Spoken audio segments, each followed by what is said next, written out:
লিল্লাহি তাকবীর, লিল্লাহি তাকবীর।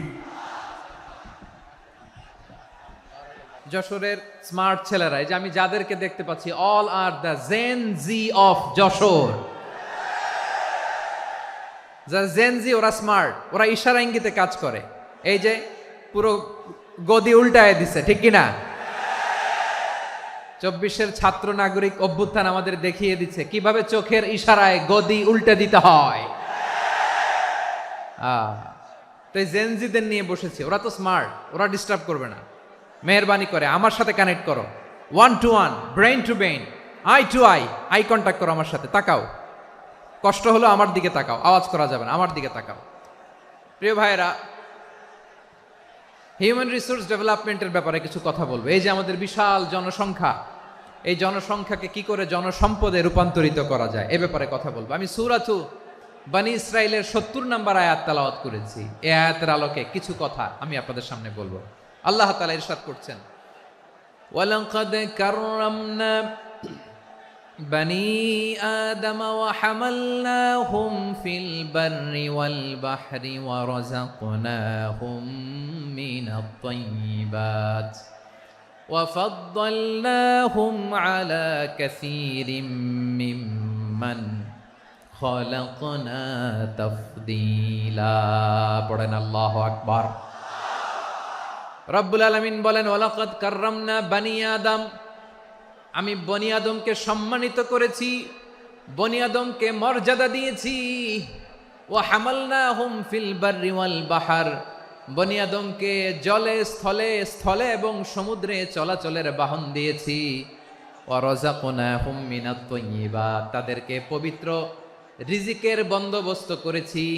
ওয়া ফাদ্দালনাহুম আলা কাসীরিম মিম্মান খালাকনা তাফদীলা, আর আমি আল্লাহ যাদেরকে সৃষ্টি করেছি তাদের মধ্য থেকে বনী আদমকে আমি শ্রেষ্ঠ বানিয়েছি।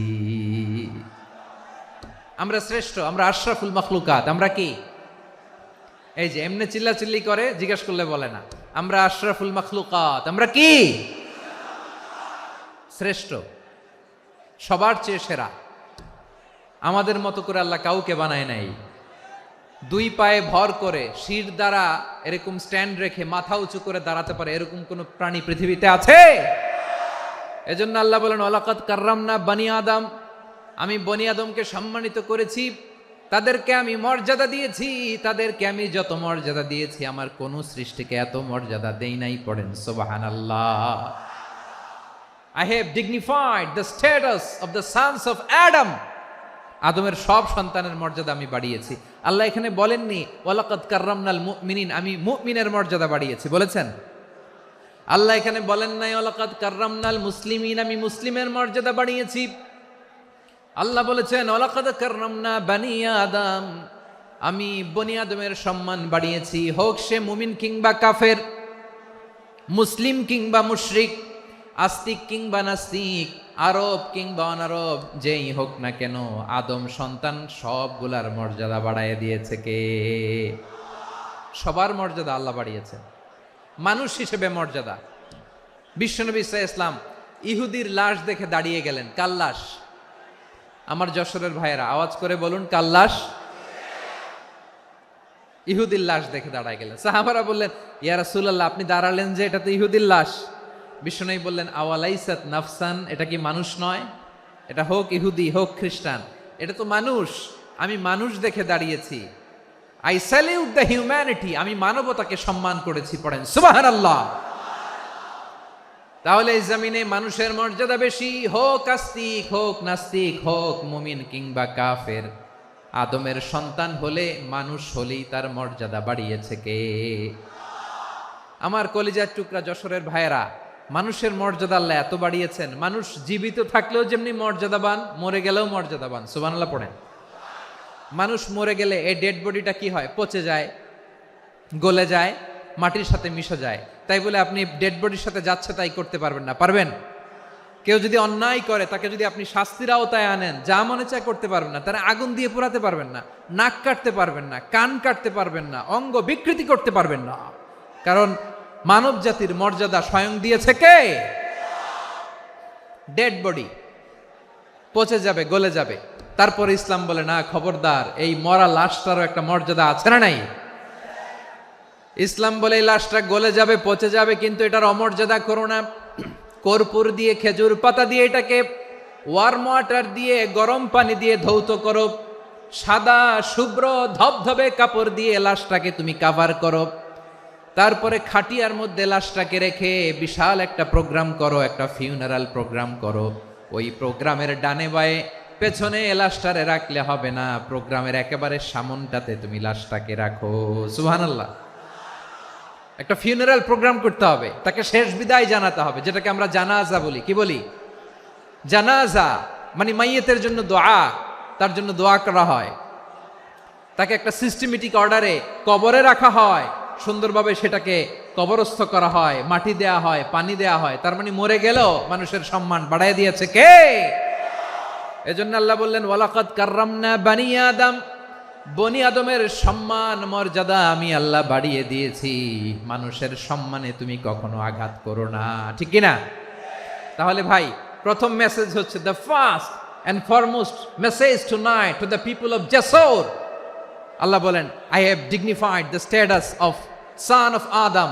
আমি বনি আদম সবার মর্যাদা বাড়িয়ে দিয়েছি, হোক আস্তিক নাস্তিক, হোক কাফের কিংবা মুশরিক, তার মর্যাদা বাড়াই দিছে কে? যখন বন্যা হয়, আমরা ত্রাণ নিয়ে যাই, আমরা শুধু মুসলমানদেরকে ত্রাণ দেই নাকি? হ্যাঁ, আমরা মুসলমানকেও দেই, অমুসলমানকেও দেই, হিন্দুকেও দেই, বৌদ্ধকেও দেই। যেখানেই মানবতা বিপন্ন, সেখানে ইসলামের হেল্পিং হ্যান্ড আছে না নাই? সুবহানাল্লাহ। কি দিন আমরা পেয়েছি, কি বিধান আমরা পেয়েছি। ওয়ালাকাদ কাররামনা বানি আদম, আমি বনি আদমকে সম্মানিত করেছি। এরপর আল্লাহ বললেন ওয়া হামালনাহুম ফিল বাররি ওয়াল বাহর, মানুষকে স্থলে এবং সমুদ্রে চলাচলের বাহন আমি দিয়েছি। স্থলে কিভাবে চলবে, জলে কিভাবে চলবে, এই বাহনের ব্যবস্থা করেছে কে? এই জেনজি, এই স্যামড়া, ইরাম করতেছো কিসের জন্য? হ্যাঁ, ইরাম করলে চলবি? হ্যাঁ, বস বস বস বস। আওয়াজ করতেছো কেন? দিবা না, কথা বলতে দিবা না আমাকে? তো এইটা বুঝি তোমাদের ভালোবাসার নমুনা? তোমাদের ভালোবাসার কারণে যদি আমি কোথাও দাঁড়াতেই না পারি, কোথাও বসতে না পারি, কোথাও দুটা কথা বলতে না পারি, এই ভালোবাসা দিয়ে কি হবে আমার? বরং ঘামতে ঘামতে ঘর্মাক্ত হব, রক্তাক্ত হব। কিন্তু সেন্ট্রাল থেকে, সেন্ট্রালি যে ইনস্ট্রাকশন আসবে, সেই ইনস্ট্রাকশনের এক চুল আমরা ডানে বায়ে যাব না। এইটা গণজাগরণের জন্য এইটা দরকার, ইসলামী বিপ্লবের জন্য এইটা দরকার। তো আধা ঘন্টা ধরে যদি তোমাদেরকে থামানোই না যায়, এই লস্কর দিয়ে আমি কি করব? আল্লাহর ওয়াস্তে নো নো নো স্লোগান, চুপচাপ একেবারে আমার দিকে তাকাও। আল্লাহ বললেন ওয়া হামালনাহুম ফিল বাররি ওয়াল বাহর, জলে স্থলে আমি চলাচলের যানবাহনের ব্যবস্থা করেছি।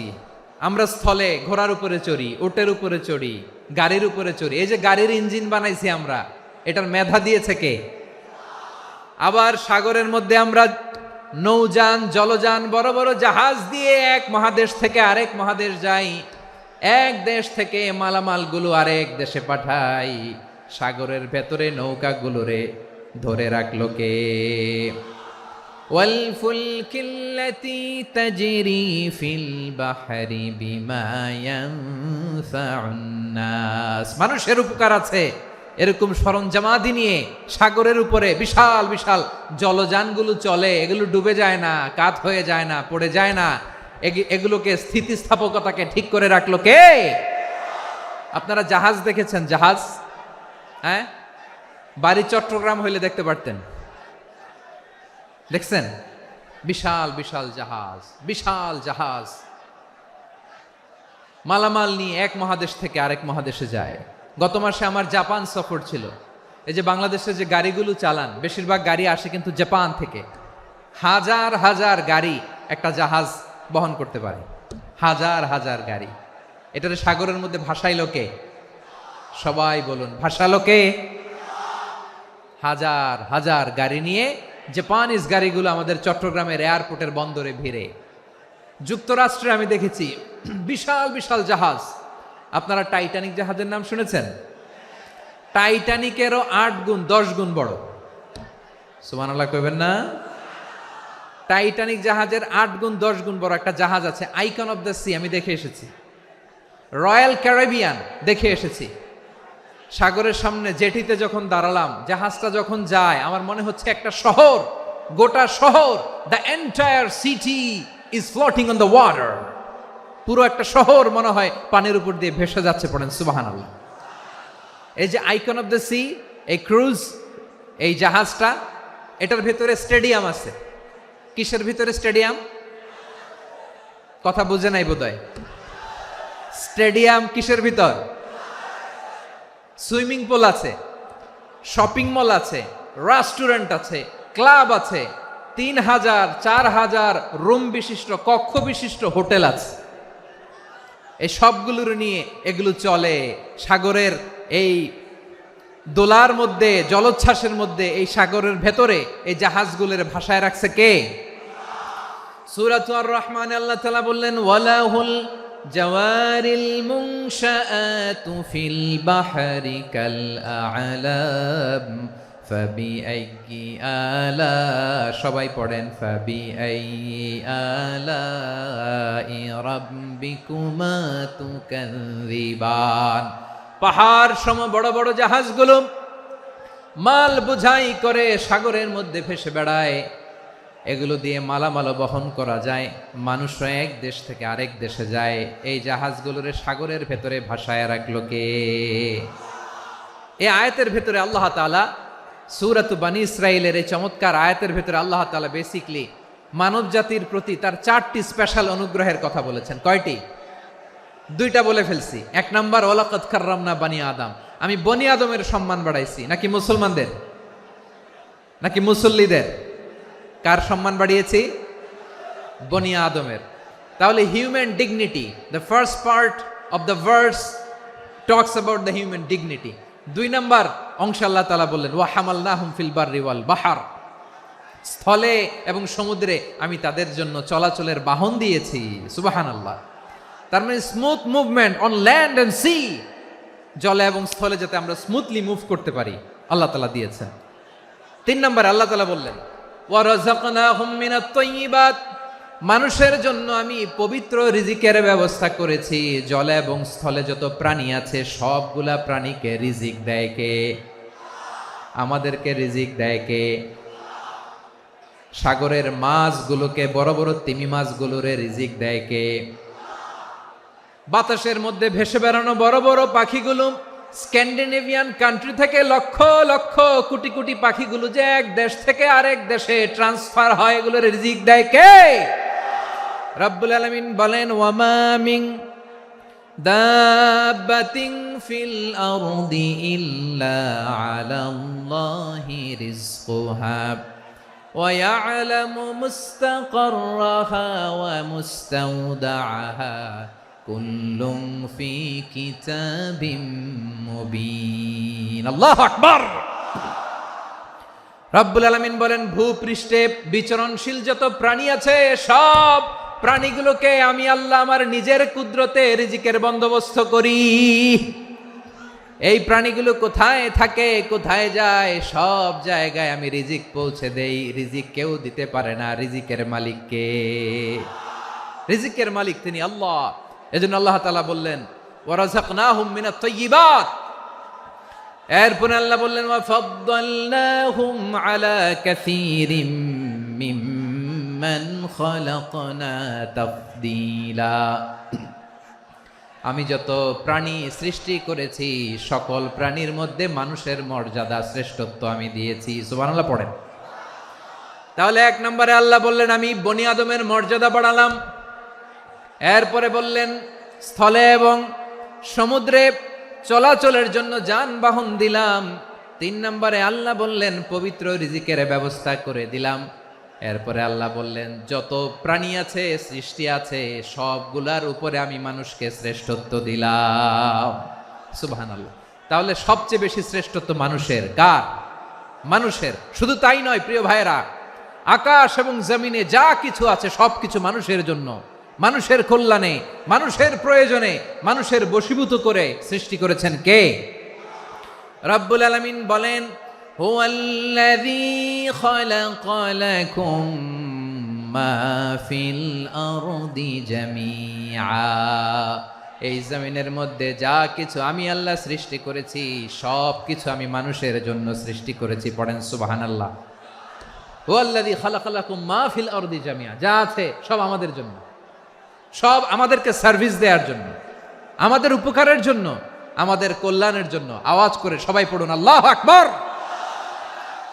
অন্য আয়াতে আল্লাহ বললেন, ওয়াসাখখারা লাকুম মা ফিস সামাওয়াতি ওয়া মা ফিল আরদি জামিআম মিন ইন্না ফি যালিকা লাআয়াতিন লিকাউমিন ইয়াতাফাক্কারুন।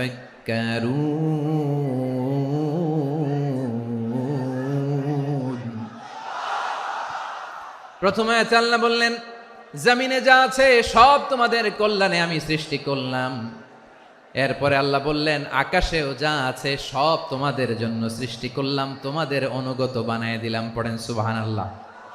মানুষের কি ব্রেইন দেখেন, মানুষ জমিন ছেড়ে আকাশে চলে যায়। পাখি দেখে মানুষের শখ হলো, পাখি যেহেতু উঠতে পারে আমরাও পারবো।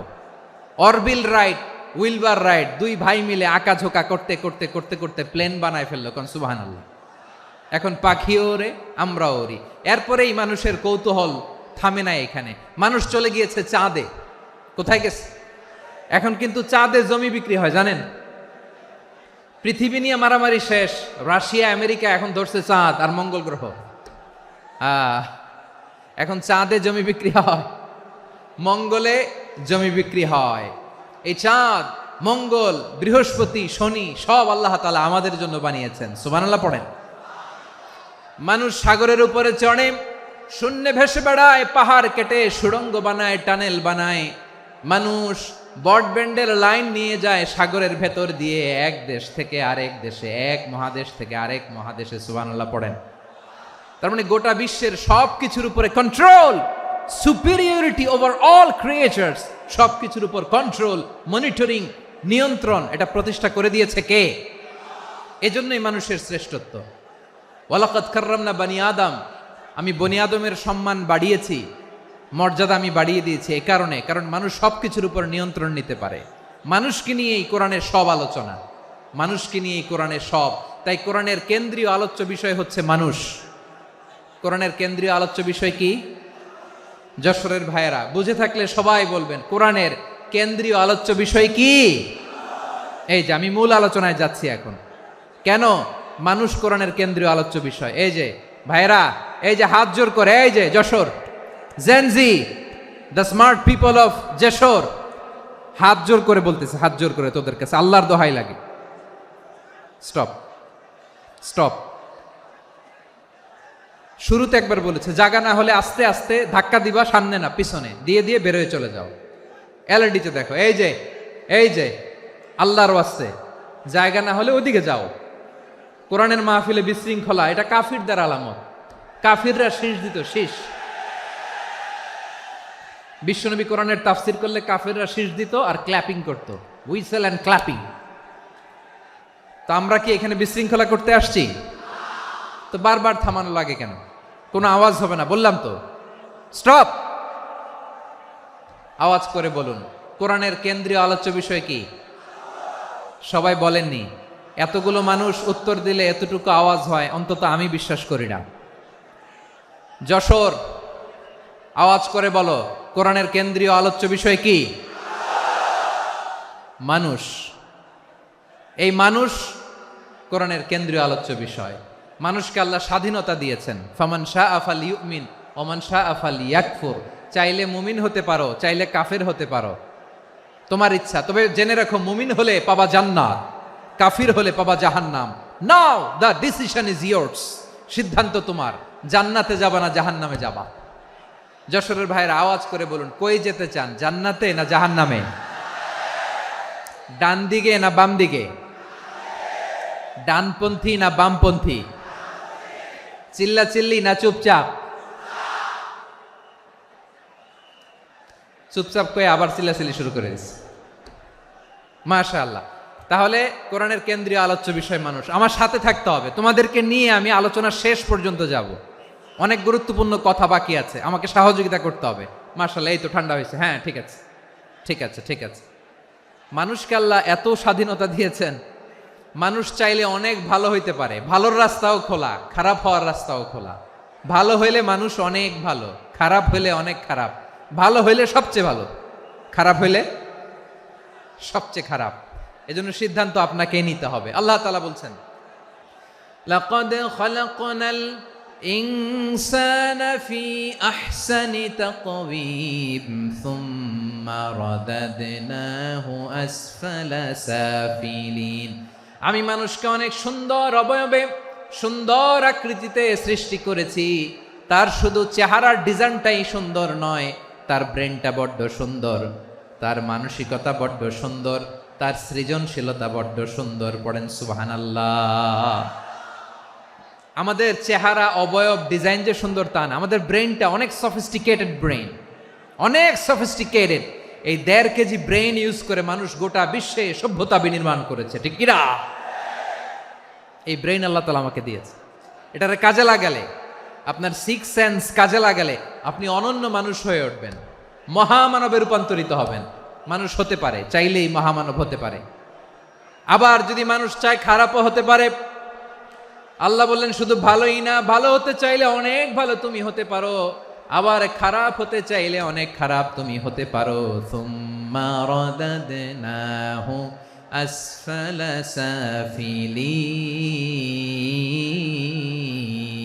সাফিলিন। খারাপ হলে একেবারে খারাপ হতে পারো, নিকৃষ্ট হলে একেবারে নিকৃষ্ট হতে পারো, ভালো হলেও ভালো হতে পারো। কোন সুবহানাল্লাহ। এবার আওয়াজ করে বলুন, ভালো হতে চাই না খারাপ? শ্রেষ্ঠ না নিকৃষ্ট?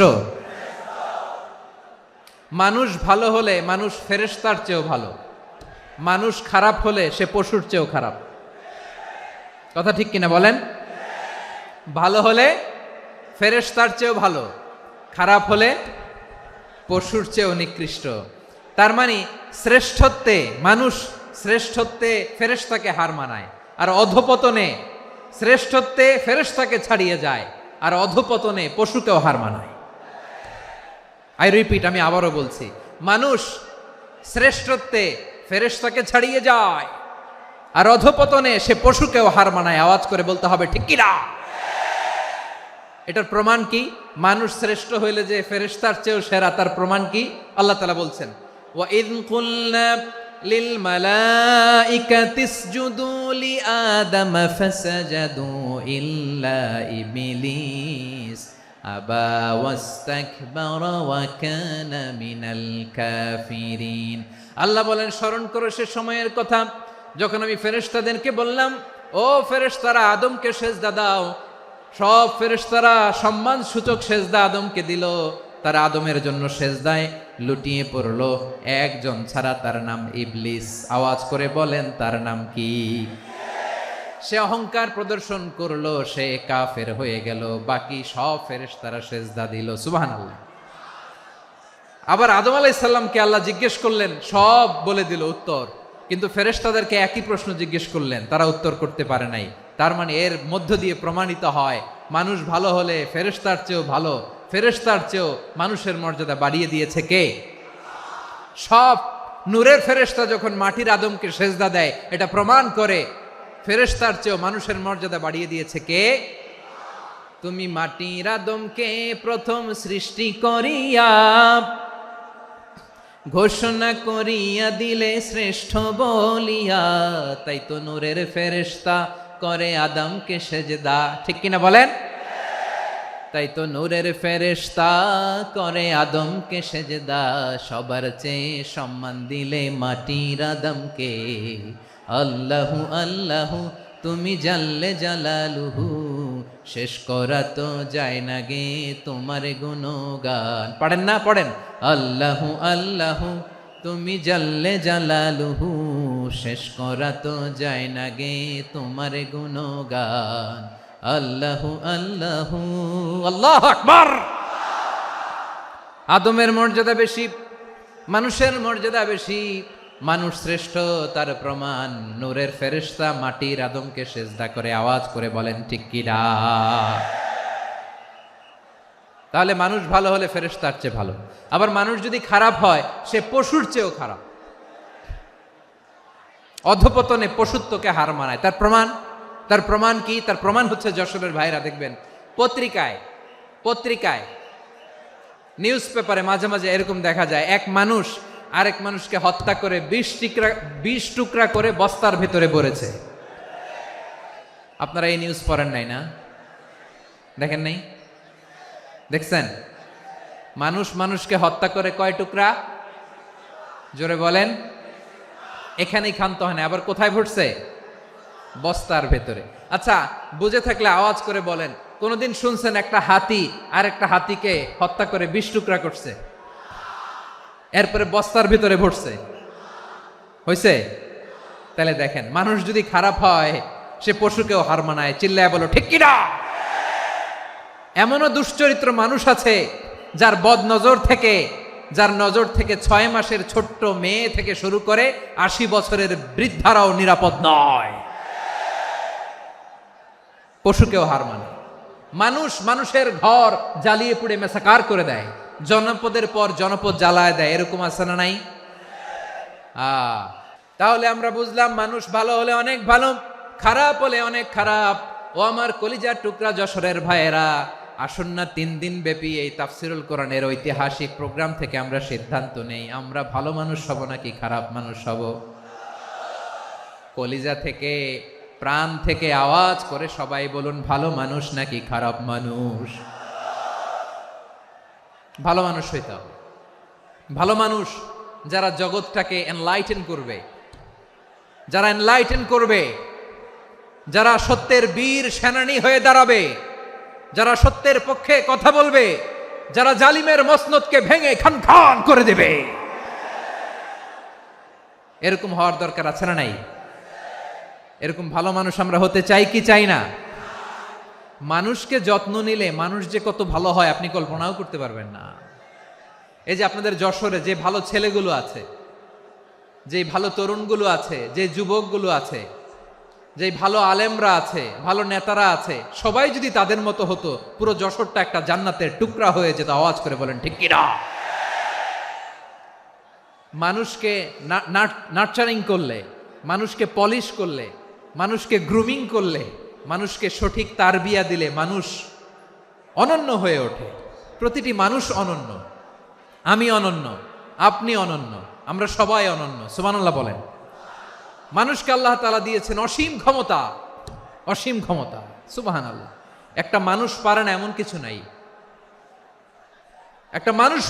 কিছু নাই। বিশ্বাস করতে হবে, মানুষ যা কল্পনা করতে পারে ওইটা মানুষ করে দেখাতে পারে।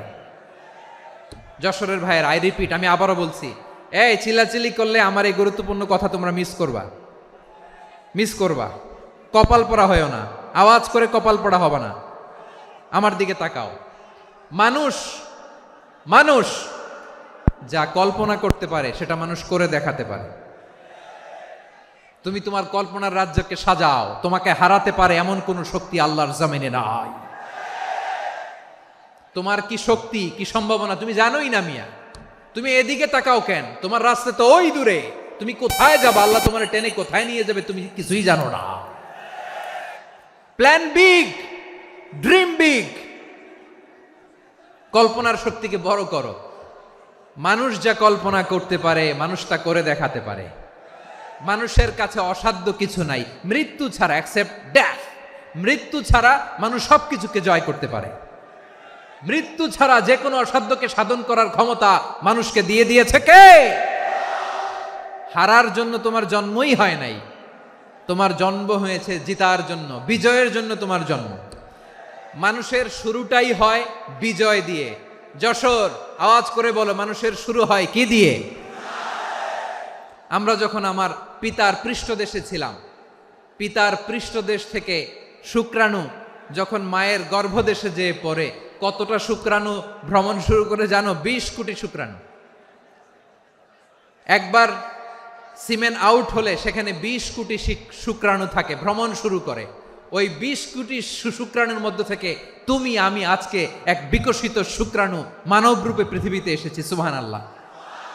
ওই 20 কোটি শুক্রাণুর প্রতিযোগিতায় সবাইরে পেছনে ফেলে সেদিন আমি সফল হয়েছিলাম, সেদিন আমি বিজয়ী হয়েছিলাম।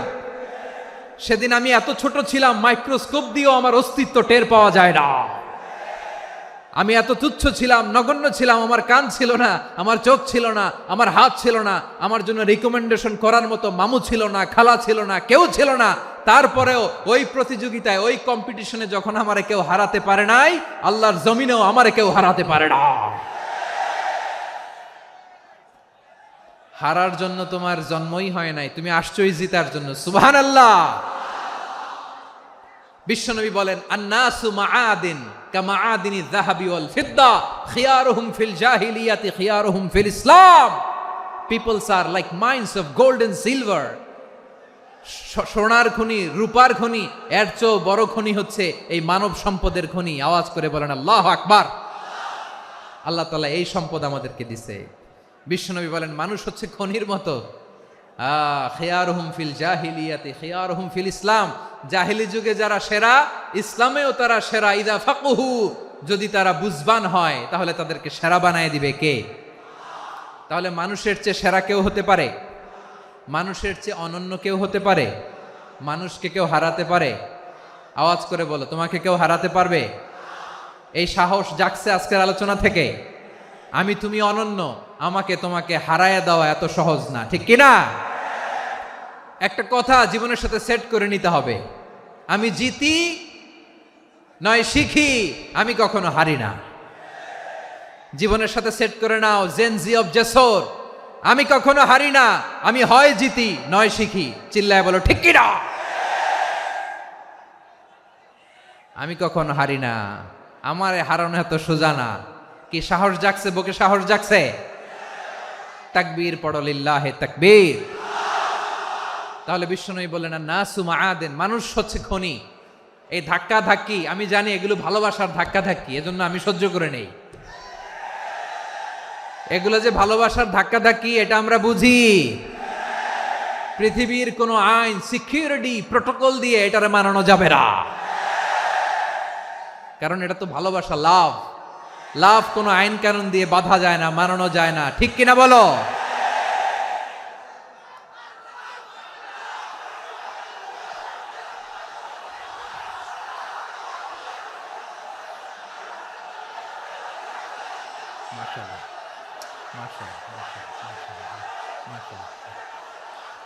ঠিক আছে, বসুন বসুন বসুন। আল নাসু মাআদিন, মানুষ হচ্ছে খনি। এই খনির যত্ন নিতে হবে। আমার মা বাবা যারা এসেছেন, আপনার ছেলে মেয়ের যত্ন নেন। আপনার ছেলের মধ্যে যে কি পটেনশিয়াল আপনি জানেন না। আপনার এই ছোট্ট অবুজ ছেলেটাই আগামী দিনের শায়েখ আহমদুল্লাহ হবে। আপনার হেফজখানায় পড়া ওই ছোট্ট ছেলেটাই আগামী দিনের আল্লামা মামুনুল হক হবে। আপনার ওই ছেলেটা আমির হামজা হবে, আব্দুল হাই সাইফুল্লাহ হবে।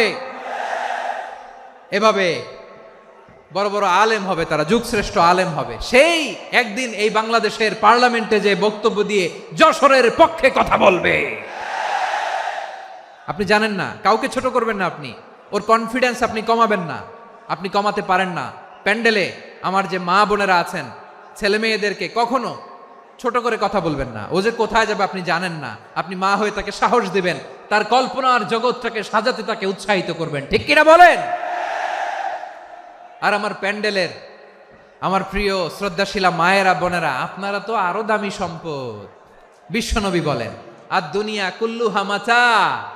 আল্লাহ আল্লাহ আল্লাহ, বিশ্বনবীর কথার ওজন দেখেন। আর দুনিয়া কুল্লুহা মাতা ওয়া খায়রু মাতা'আদ দুনিয়া আল মারআতু সালিহা। বিশ্বনবী বলেন, দুনিয়ায় যা দেখো সব আল্লাহর দেওয়া অ্যাসেট, মানে সম্পদ।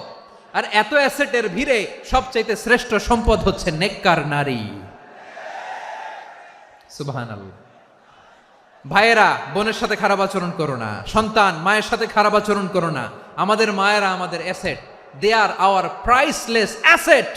কারণ এই মায়েদের পেটে এসেছে আল্লাহর ওলিরা, এই মায়েদের পেটে এসেছে খান জাহান আলী, এই মায়ের পেটে এসেছে শাহজালাল ইয়ামানি, এই মায়ের পেটে এসেছে আল্লাহর সব নবীরা, নাকি নবীরা আকাশ থেকে ধপ করে জমিনে নেমে আসছে? মায়ের পেটে আসছে। এই মায়ের পেটগুলো খনি। আমার সম্মানিতা মায়েরা, বোনেরা, নিজেকে ইসলাম দিয়ে সাজান, নিজেকে ইসলাম দিয়ে সাজান, নিজেকে পবিত্র রাখুন, নিজের আব্রু ইমান ইজ্জতের হেফাজত করুন, কোরআন পড়ুন, সুন্নাহ পড়ুন। আপনি জানেন না আপনার গর্ভে কে আসছে, কোন ক্ষণজন্মা পুরুষকে আল্লাহ তাআলা আপনার গর্ভে পাঠাবে আপনি জানেন না। মায়েরা, নিজেদেরকে পবিত্র রাখুন, ইসলাম চর্চা করুন, কোরআন চর্চা করুন, নৈতিকতা দিয়ে নিজেকে সাজান। যশোরের জেনজি, নিজেদেরকে প্রস্তুত রাখো আগামীর বাংলাদেশের জন্য। নৈতিকতা, মোরালিটি, ভ্যালিউজ দিয়ে নিজেকে সাজাও, ইসলাম দিয়ে নিজেকে সাজাও, কারণ আগামীর বাংলাদেশ ইসলামের বাংলাদেশ। বাংলাদেশের আসল পরিচয় ইসলাম। বাংলাদেশের আসল পরিচয় কি? সবাই বলে না। বাংলাদেশের আসল পরিচয় কি?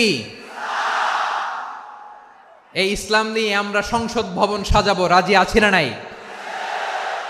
শেকড় ভুলে যাওয়া যাবে না। আমরা ধাপে ধাপে শারিয়া আইনের দিকে যাব ইনশাআল্লাহ, কিন্তু জঙ্গিবাদ দিয়ে নয়, কট্টর পন্থা দিয়ে নয়।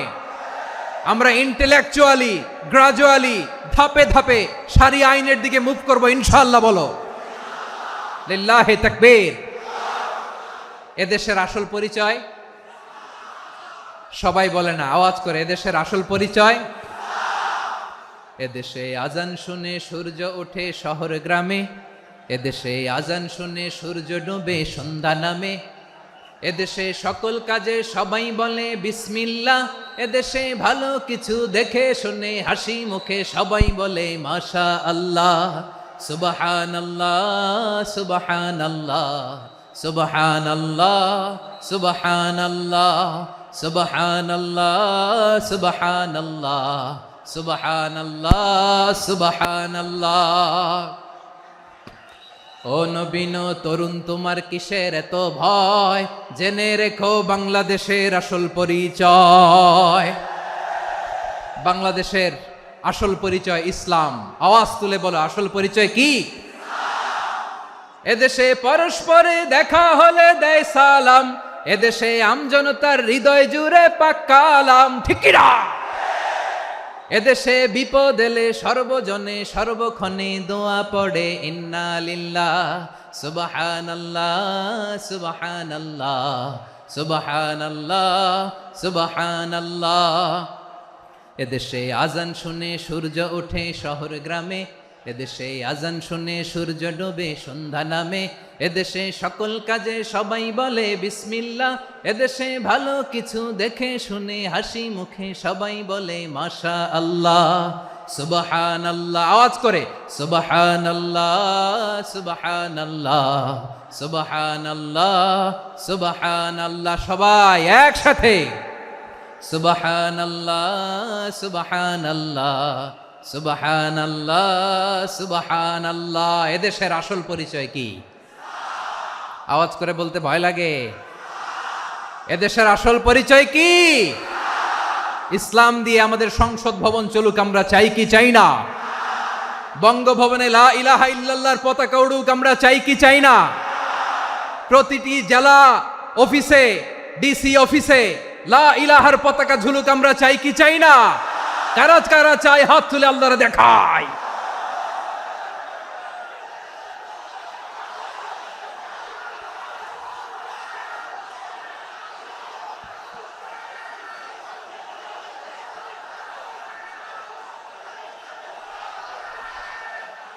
মাশাআল্লাহ, মাশাআল্লাহ, মাশাআল্লাহ, মাশাআল্লাহ।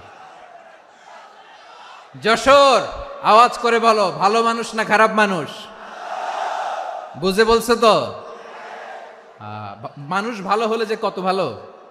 এই মানুষকে যত্ন নিলে, মানুষকে মানুষ বানালে যে সে কি হতে পারে শুনবা?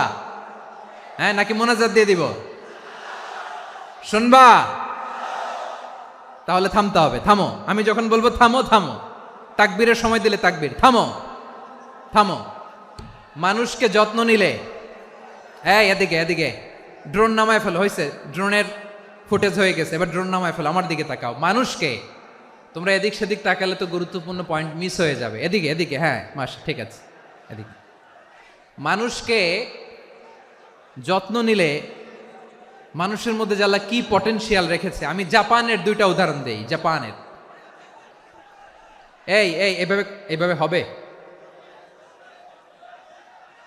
হয় বসো নয় পেছনে, কথা নাই, কথা তো বলাই যাবে না, হারাম কথা বলা আজকে, একেবারে চুপ।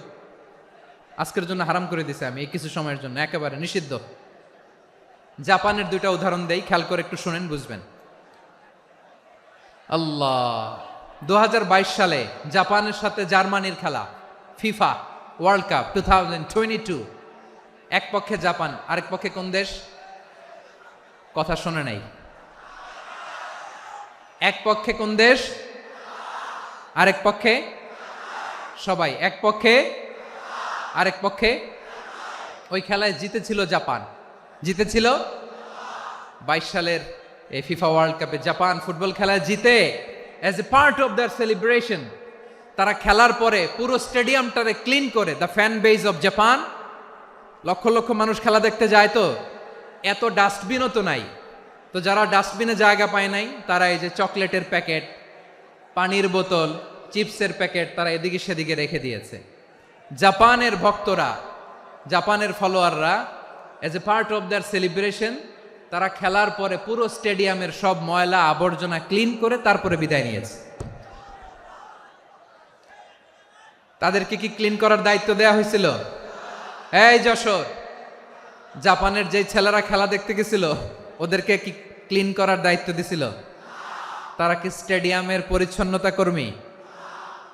তাদের আকল, তাদের সিক্স সেন্স তাদেরকে বলেছে। ছোটবেলা থেকে জাপান গভর্নমেন্ট ওদেরকে এত পরিচ্ছন্নতা শেখায়, ক্লিনলিনেস অ্যাওয়ারনেস ক্যাম্পেইন করায়। ক্লাসে আমি দেখেছি, ক্লাসে নিজের বেঞ্চ নিজে মুছে, ক্লাসের মাঝখানে একটা সময় দেয়, নিজের টেবিল নিজে মুছে, নিজের ক্লাসরুমটা নিজে পরিষ্কার করে। রাস্তাঘাটে একটা ধুলা নাই, ময়লা নাই, একটা টিস্যু নাই। খেলার পরে গোটা বিশ্বকে তাক লাগিয়ে দিয়েছে। জাপানের ফ্যানরা সবার রেখে যাওয়া গার্বেজ, টিস্যু, বোতল পরিষ্কার করে তারপরে স্টেডিয়াম থেকে বিদায় নিয়েছে। আমরা কেন এমন হইতে পারলাম না? আমরা কেন এমন হইতে পারলাম না? জাপানের যারা এগুলো করছে ওদের 3টা করে চোখ না? চোখ তো 3টা, জাপানো লাগো, জাপানো লাগো, হাত তো 4টা, কান তো 6টা। হ্যাঁ, নাকি আমার মতো 2 হাত 2 কানওয়ালা মানুষ? চোখে দেখলে ওটা মানুষ না। চিন্তা করছেন? তার মানে জাপানিজদেরকে যে গ্রুমিং করে শিখানোর মাধ্যমে পরিচ্ছন্ন বানানো গেছে, ওরা যেমনি মানুষ আমরাও মানুষ। আমাদের সন্তানদেরকে শেখালে তারাও পারবে, পারবে কিনা? 2 নম্বর উদাহরণ বলি। চট্টগ্রাম ফেনীতে যারা গিয়েছেন, মেঘনা গোমতী ব্রিজ প্রকল্প নাম শুনছেন? মেঘনা একটা ব্রিজ পার হওয়া লাগে। এই মেঘনা গোমতী, এখানে 3টা ব্রিজ, কাঁচপুর সহ এই 3টা ব্রিজের নির্মাণ কাজ, রেনোভেশনের কাজ দেয়া হয়েছিল জাপানের একটা কোম্পানিকে। কাকে? জাপানের কোম্পানি। নির্মাণ শেষে 738 কোটি টাকা বেঁচে গেছিল, এটা গভর্নমেন্টের হাতে দিয়ে তারা বিদায় নিয়েছে। কত টাকা? 738 কোটি টাকা। যত প্রাক্কলিত ব্যয় নির্ধারণ করা হয়েছে সব টাকা সরকার, তৎকালীন সরকার 2019-এর সরকার, কারা ছিল তো জানেন? এই 2019-এর সরকার তাদেরকে দিয়েছে। তারা রিনোভেশন নির্মাণ শেষে 738 কোটি টাকা অতিরিক্ত বেঁচে গেছিল, এটা আবার গভর্নমেন্টের হাতে বুঝাই দিয়ে তারা বিদায় নিচ্ছে। আমরা কেন এমন হইতে পারলাম না? জাপানের ওরাও মানুষ, আমরাও মানুষ, তার মানে মানুষে মানুষে পার্থক্য আছে না নাই? আচ্ছা, জাপানের 2টা উদাহরণ দিলাম, এবার আমার দেশের 2টা উদাহরণ দিব না?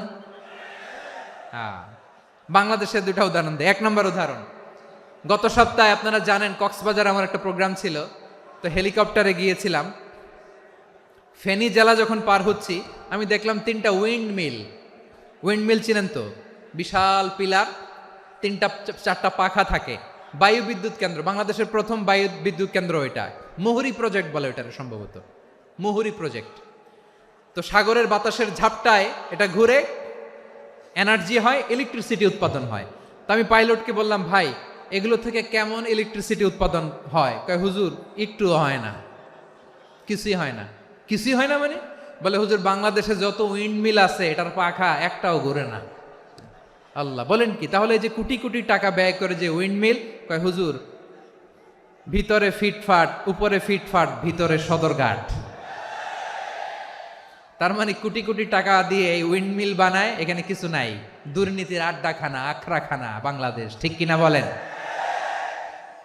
হায় রে, জাপানিজরাও মানুষ, আমরাও মানুষ। আমার এক নিকটাত্মীয় সরকারি চাকরিজীবী, উনি আমাকে বললেন, বাংলাদেশের আরেকটা উদাহরণ দেই। উনি আমাকে বললেন যে প্রতি বছর আমাদের অফিসের ফার্নিচার চেঞ্জ করে।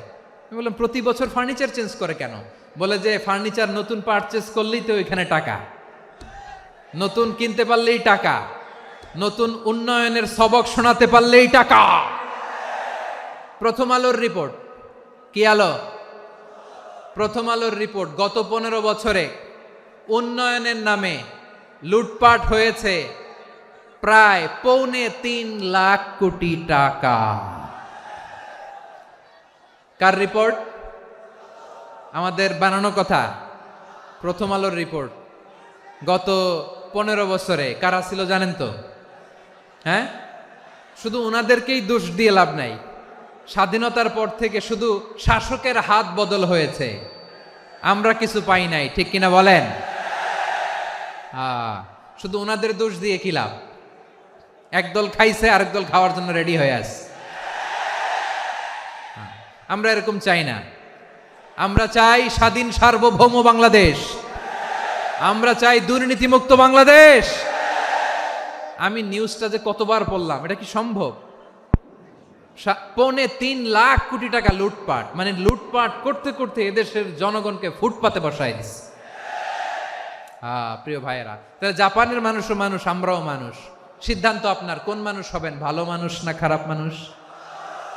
আজকের আলোচনার বিষয় হচ্ছে মানব সম্পদের উন্নয়ন, হিউম্যান রিসোর্স ডেভেলপমেন্ট।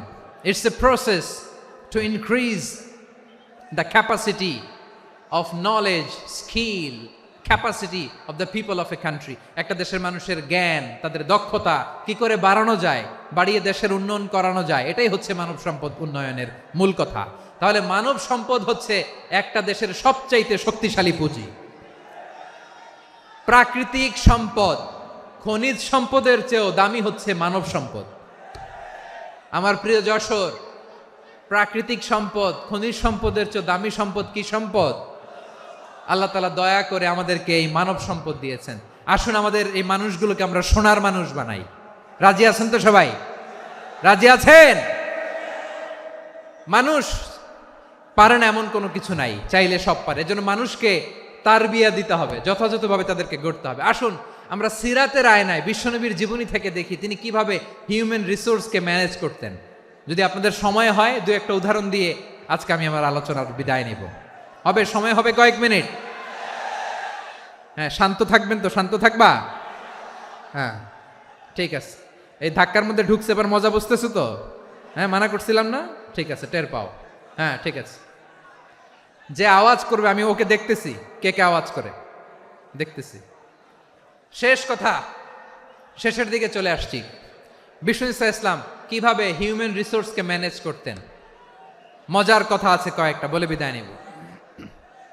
বিশ্বনবী কিভাবে এই মানব সম্পদকে ম্যানেজ করতেন? বিশ্বনবী, he was a very good talent hunter, চৌকস ট্যালেন্ট হান্টার ছিল। কার মধ্যে কি ট্যালেন্ট আছে দেখলেই বুঝে ফেলতেন। সুবহানাল্লাহ পড়বেন না? কি নবী আমরা পেয়েছি! He was a very good talent hunter. আমার নবী, তিনি চৌকস ট্যালেন্ট হান্টার ছিলেন। কার মধ্যে কি প্রতিভা বের করতেন, ওই প্রতিভাকে ইসলামের কল্যাণে কাজে লাগাতেন। সুবহানাল্লাহ বলেন। যাকে যেই জায়গায় সেট করলে ভালো হবে তাকে ওই জায়গায় সেট করতেন। কয়েকজন সাহাবীর জীবনী শোনাই। আবু মাহজুরা রাদিয়াল্লাহু তাআলা আনহু, মক্কার মুয়াজ্জিন, আগে ছিল মুশরিক, পরে হয়েছে মুমিন। উনি কিভাবে মুমিন হইলেন এই ঘটনাটা একটু আপনাদের শোনাতে চাই। তো আপনাদের তো সময় নাই হাতে। হ্যাঁ, সময় আছে? এই জেনজি শেষ করে দিল আজকের প্রোগ্রামটা। 1 ঘন্টা ধাক্কা ধাক্কি করে কেমনে দাঁড়ায় আছে আমি বুঝলাম না।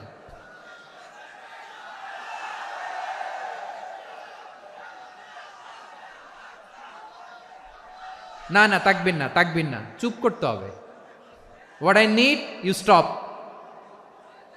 জাস্ট শাট আপ, চুপ। হ্যাঁ ঠিক আছে, এভাবে। আবু মাহজুরা রাদিয়াল্লাহু তাআলা আনহু কিভাবে মুসলিম হলেন, আওয়াজ করে শুনেন। হুনাইনের যুদ্ধ, 8ম হিজরি, বিষ্ণু ঈসা ইসলাম হুনাইনের যুদ্ধ শেষে ফিরতেছেন। পথিমধ্যে বেলাল রাদিয়াল্লাহু তাআলা আনহু, এই যে আবার কথা, আই রে আল্লাহ রে, এখানে ধাক্কা ধাক্কি কেন? চলে যাও, পেছনে যাও, যাও পেছনে যাও। কি আজীব তামাশা, যেখানে যায় এখানে ধাক্কা ধাক্কি, মারামারি, গায়ের উপরে, কাঁধের উপরে, শাউটিং। অনেক গুরুত্বপূর্ণ কথা পয়েন্ট করে নিয়ে আসি যে বলবো, এই শাউট করার কারণে প্রোগ্রামটাই নষ্ট করে দেয়। আসছে আমার ভালোবাসা দেখাইতে, প্রোগ্রামটাই শেষ করে দিয়ে চলে যায়। স্টপ, আবার কথা বল, স্টপ।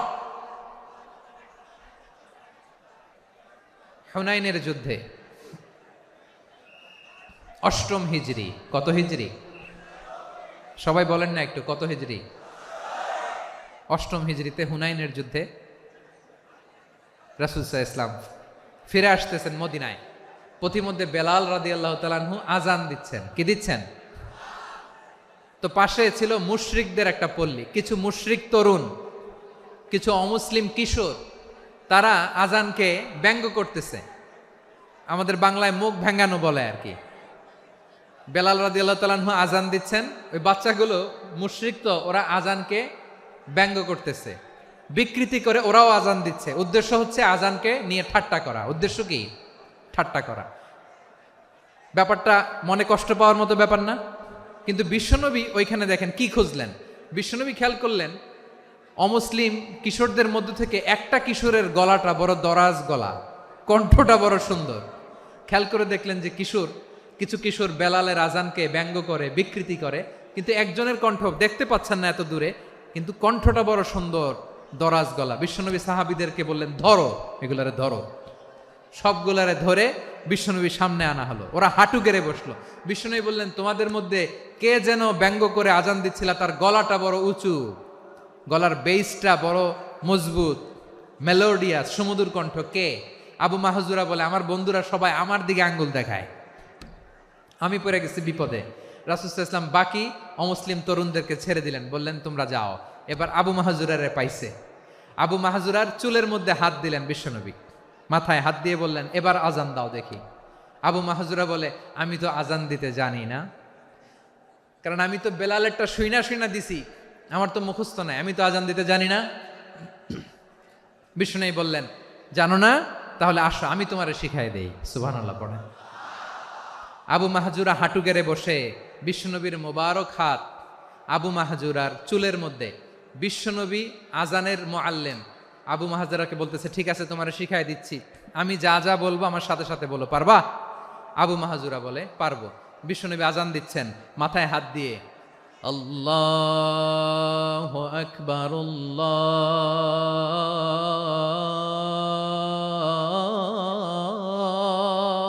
আকবার।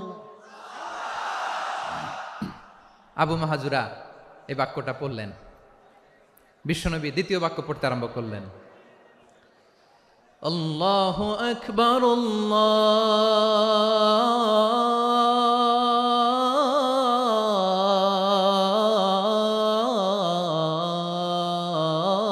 আল্লাহু আকবার।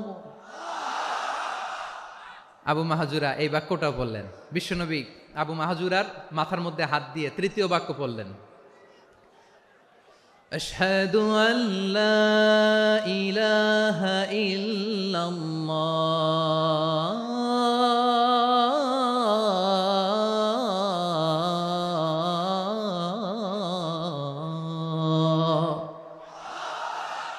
আবু মাহজুরা তৃতীয় বাক্য পড়লেন। বিশ্বনবী একটা বাক্য পরে আবু মাহজুরা পরে, বিশ্বনবী পরে আবু মাহজুরা পরে। আবু মাহজুরা কিন্তু অমুসলিম, মুশরিক। আবু মাহজুরা বলে, এক একটা বাক্য পড়ি আমার কলিজাটা গলে ঠান্ডা হয়ে যায়। এতদিন মোহাম্মদকে গালি দিতাম, এখন মোহাম্মদ আমার মাথায় যখন হাত রাখছে আমার সারা শরীর ঠান্ডা হয়ে গেছে। বিশ্বনবী আজান শিখাচ্ছেন, একটা একটা বাক্য পড়ে, আবু মাহজুরাও পড়ে, বিশ্বনবী পড়ে, আবু মাহজুরাও পড়ে। পুরো বাক্যগুলো যখন শেষ, আজান শেষ, আবু মাহজুরাও যখন পুরো আজান পড়লেন, আবু মাহজুরা বললেন, এতদিন মোহাম্মদের চেহারা দেখলে আমার ঘৃণা লাগতো, আজ থেকে মোহাম্মদের চেহারার চেয়ে প্রিয় চেহারা আমার কাছে নাই। আবু মাহজুরা বললেন, ও মুহাম্মদ, আজানের বাক্য তো আপনি আমারে শেখালেন, এখানেই শেষ করবেন না, আপনি আমারে পড়ায় দেন, লা ইলাহা ইল্লাল্লাহু মুহাম্মাদুর রাসূলুল্লাহ সাল্লাল্লাহু আলাইহি ওয়াসাল্লাম। বিশ্বনবীর সাথে দাঁড়িয়ে উনি শাহাদা পড়ে মুসলমান হয়ে গেলেন। এবার আবু মাহজুরা বলে, ইয়া রাসূলুল্লাহ, ইয়া হাবিবাল্লাহ, আমি মুমিন হয়েছি, মুসলমান হয়েছি, আপনার কাছ থেকে আজান শিখার সৌভাগ্য আমি লাভ করেছি গো নবী। আমার কণ্ঠের বড় তারিফ করেছেন আপনি, আমার আজানকে আপনি পছন্দ করেছেন। একটা জিনিস আপনার কাছে চাই, আপনি আমাকে মক্কার মসজিদুল হারামের মুয়াজ্জিন হিসেবে অ্যাপয়েন্ট করে দে। বিষ্ণু ইসলাম বললেন, যাও আবু মাহজুরা, আমি তোমাকে পৃথিবীর শ্রেষ্ঠতম মসজিদ মক্কার মসজিদুল হারামের মুয়াজ্জিন হিসেবে অ্যাপয়েন্ট করে দিলাম। দেখছেন কিভাবে ট্যালেন্ট হান্টিং করতে হয়, কিভাবে হিউম্যান রিসোর্স মানব সম্পদকে ব্যবহার করতে হয়। আসছিল আজানকে ভেঙ্গাইতে, আসছিল কেন? আজানকে ব্যঙ্গ করার জন্য, বিকৃত করার জন্য। আজানকে বিকৃত করতে যে ইসলামের সবচেয়ে শ্রেষ্ঠ মসজিদের মুয়াজ্জিন হয়ে গেল। পড়েন সুবহানাল্লাহ। হযরত আবু মাহজুরা রাদিয়াল্লাহু তাআলা আনহু ওনার এই সুললিত কণ্ঠ ব্যবহার করে মসজিদুল হারামে এত সুন্দর করে আল্লাহু আকবার বলে আজান দিতেন, মানুষগুলোর, মুসল্লিগুলোর, মক্কাবাসীর হৃদয়কে তিনি বিগলিত করে দিতেন, মানুষের হৃদয়কে ঠান্ডা হয়ে যেত। শুধু এখানেই শেষ না আমার যশোরের ভাইয়েরা, বিশ্বনবী যখন সাইয়েদনা আবু মাহজুরা রাদিয়াল্লাহু তাআলা আনহুকে আজান শিখাচ্ছিলেন, বলেন তো বিশ্বনবীর হাতটা কোথায় ছিল? আবু মাহজুরার মাথার সামনে, এই চুলের উপরে ছিল। আবু মাহজুরা ওই স্মৃতিটাকে ধারণ করবার জন্য, ওই স্মৃতিকে বহন করার জন্য বিশ্বনবীর মোবারক হাত আবু মাহজুরার কপালের চুলের যেই জায়গায় লেগেছে, মৃত্যুর আগের দিন পর্যন্ত আবু মাহজুরা মাথার ওই চুলে কোনোদিন ছুরি আর কামার লাগায় নাই, সেখানে কেচি লাগায় নাই, চুলের মধ্যে খুর লাগায় নাই। আবু মাহজুরা ডান দিকের চুল কাটতো, বাম দিকের চুল কাটতো, পেছনের চুল কাটতো, সামনের চুল কাটতো না। আবু মাহজুরা রাদিয়াল্লাহু তাআলা আনহুর সামনের চুলগুলো বড় হতে হতে যখন এত বড় হয়ে যায়, তিনি চুলগুলো পেঁচিয়ে মাথার মধ্যে রাখতেন, তারপরে তিনি পাগড়ি পরতেন। সবাই জিজ্ঞেস করতো, আবু মাহজুরা, এটা আবার কেমন স্টাইল? দেখতে তোমারে কি বিদঘুটে লাগে, কেমন অড লাগে, কেমন খারাপ দেখা যায়। মক্কায় এমন কোনো মানুষ তো দেখি নাই, ডানে চুল কাটে, বায়ে চুল কাটে, পেছনে চুল কাটে, সামনে কাটে না। ওরে আবু মাহজুরা, কেমন দেখা যায় তোমারে, তুমি সামনের চুল কাটো না কেন? আবু মাহজুরা বলে, আমি হাঁটু গেড়ে পেয়ারা নবীর সামনে বসেছিলাম, আমার এই মাথার চুলের মধ্যে মুবারক হাত লাগিয়ে বিশ্বনবী নিজে আমাকে আজানের প্রতিটা বাক্য শিক্ষা দিয়েছেন। বিশ্বনবীর মোবারক হাত, পবিত্র হাত আমার মাথার চুলের যেই জায়গায় লেগেছে, আমি চাই ওই চুলগুলা নিয়ে আমি আমার কবরের ভিতরে যাব। সাইয়েদনা আবু মাহজুরা রাদিয়াল্লাহু তাআলা আনহু ইন্তেকালের আগের পর্যন্ত মাথার সামনের চুলগুলা কাটে নাই, মাথার সামনের চুল তিনি কাটেন নাই। সুবহানাল্লাহি বিহামদি। কেমন ভালোবাসতেন বিশ্বনবী সাহাবীদেরকে, সাহাবারা কেমন ভালোবাসতেন বিশ্বনবীকে। সামনের চুলগুলো বড় হতে হতে এত বড় ছিল, পেঁচিয়ে রেখে পাগড়ি পরতেন, কাটতেন না। নবীর হাত লেগেছিল। সুবহানাল্লাহ পড়েন। তাহলে what is the lesson, moral of the story কি? মোরাল অফ দ্য স্টোরি হচ্ছে, আসছিল আজানকে ব্যঙ্গ করার জন্য, বিকৃত করার জন্য, হয়ে গেল মসজিদুল হারামের মুয়াজ্জিন। দেখেন বিশ্বনবী একটা খারাপ সিচুয়েশনের মধ্যে থেকে কি ভালো জিনিস বের করে আনলেন। আমি যে শুরুতে বলেছি কিভাবে তিনি হিউম্যান রিসোর্সকে ডেভেলপ করেছেন, ম্যানেজ করেছেন। তিনি যে চৌকস ট্যালেন্ট হান্টার ছিল, দেখেন সবার মধ্যে থেকে এর বাছাই করে মুয়াজ্জিন বানাই দিয়েছেন। সুবহানাল্লাহ পড়েন। তার মানে এই না সবাইরে ধরে ধরে উনি মুয়াজ্জিন বানাইছেন, যার যেই ট্যালেন্ট আছে তাকে ওই কাজে অ্যাসাইন করেছেন। যার যেই প্রতিভা আছে তার প্রতিভাকে ইসলামের কাজে লাগিয়েছেন। সুবহানাল্লাহ পড়েন। যায়েদ বিন সাবেত রাদিয়াল্লাহু তাআলা আনহু, নাম শুনেছেন? যশোর, কথা বেরোয় না। যদি জিগায় সালমান খানের নাম শুনছেন, সবাই হাত তুলবে, জি হুজুর শুনছি, মানে সব দেখা শেষ। সালমান খান, আমির খান, অমুক খান, সব খান মুখস্থ, কিন্তু যায়েদ বিন সাবেতের নাম মুখস্থ নাই মুসলমানদের। যেই সাহাবী মাথার সামনের চুল কাটে নাই, মসজিদুল হারামের মুয়াজ্জিন বানাইছেন বিশ্বনবী, সাহাবীর নাম কি? খায়া ফেলাইস, স্লোগানের সাথে খায়া ফেলাইস। আবু মাহজুরা, কি নাম? আবু মাহজুরা আল জুমাহি রাদিয়াল্লাহু তাআলা আনহু। এই নামটা আজকে নিয়ে যাইতে হবে যশোর। আবু মাহজুরা রাদিয়াল্লাহু তাআলা আনহু। 2 নম্বরে বলছিলাম যায়েদ বিন সাবেত রাদিয়াল্লাহু তাআলা আনহু। বিশ্বনবী দেখলেন মদিনার এই আনসারী সাহাবী হাইলি ট্যালেন্টেড, ইন্টেলেকচুয়াল, মেরিটোরিয়াস, জ্ঞানের প্রতি তার আকর্ষণ, মারাত্মক আকর্ষণ। বিশ্বনবী তাকে দায়িত্ব দিলেন, কোরআন যা নাজিল হয় তুমি লিখো, কাতিবুল ওয়াহি বানায় দিলেন। সুবহানাল্লাহ। যায়েদ বিন সাবেতরে আবার আজান শিখান নাই, কারণ তার মধ্যে বিশ্বনবী প্রতিভা দেখেছেন, একাডেমিক প্রতিভা। বিশ্বনবীর একাডেমিক প্রজেক্টগুলো তিনি হ্যান্ডেল করতেন। যায়েদ বিন সাবেত ছিল বিশ্বনবীর ব্যক্তিগত সচিব। কি ছিল? ব্যক্তিগত সচিব, বোঝেন নাই? বিশ্বনবীর ব্যক্তিগত সচিব এবং দোভাষী। ইহুদিরা কিছু লিখে দিলে এটার অর্থ বিশ্বনবীরে বুঝায় দিতেন, আবার ইহুদিদের কাছে কিছু লিখতে হলে তিনি লিখে দিতেন। বিশ্বনবী একদিন বললেন, ইন্নী ওয়াল্লাহি মা আমানু ইয়াহুদা আলা কিতাব। ইহুদিরা যে চিঠি পাঠায় অর্থ তো বুঝি না, আরেক ইহুদি আইনে অর্থ করা লাগে। আবার ইহুদিদের কাছে কিছু লিখে পাঠাইতে চাইলে আমরা তো লিখতে পারি না, ইহুদিরে দিয়ে লেখা লাগে। ওরা যে পয়রা শোনায় লিখে দেয়, আমি ওদের বিশ্বাস করি না, আমার নিজের একজন লোক দরকার। বিশ্বনবী এই যায়েদ বিন সাবেতকে চুজ করলেন ল্যাঙ্গুয়েজের জন্য। উনি বললেন, যায়েদ, তোমার সফট স্কিলকে ডেভেলপ করতে হবে, তুমি হিব্রু ল্যাঙ্গুয়েজ শিখে ফেলো। যায়েদ বিন সাবেত বলল, বিশ্বনবীর মোটিভেশন আর ইন্সপিরেশন পেয়ে আমি 15 দিনে ইহুদিদের এই হিব্রু ল্যাঙ্গুয়েজ শিখে ফেললাম। শুধু শিখে ফেললাম না, হাত্তা হাদিকতু, even I became master in the language. এই ভাষা আমি পারদর্শী হয়ে গেলাম। এরপরে ইহুদিরা চিঠি লিখে পাঠালে আর কোনো ইহুদি ডাকা লাগতো না, আমি নবীর এটার অর্থ শুনে পরে বুঝায় দিতাম। আবার ইহুদিদের কাছে চিঠি লেখা লাগলে আমি যায়েদ বিন সাবেত চিঠি লিখে দিতাম। সুবহানাল্লাহ।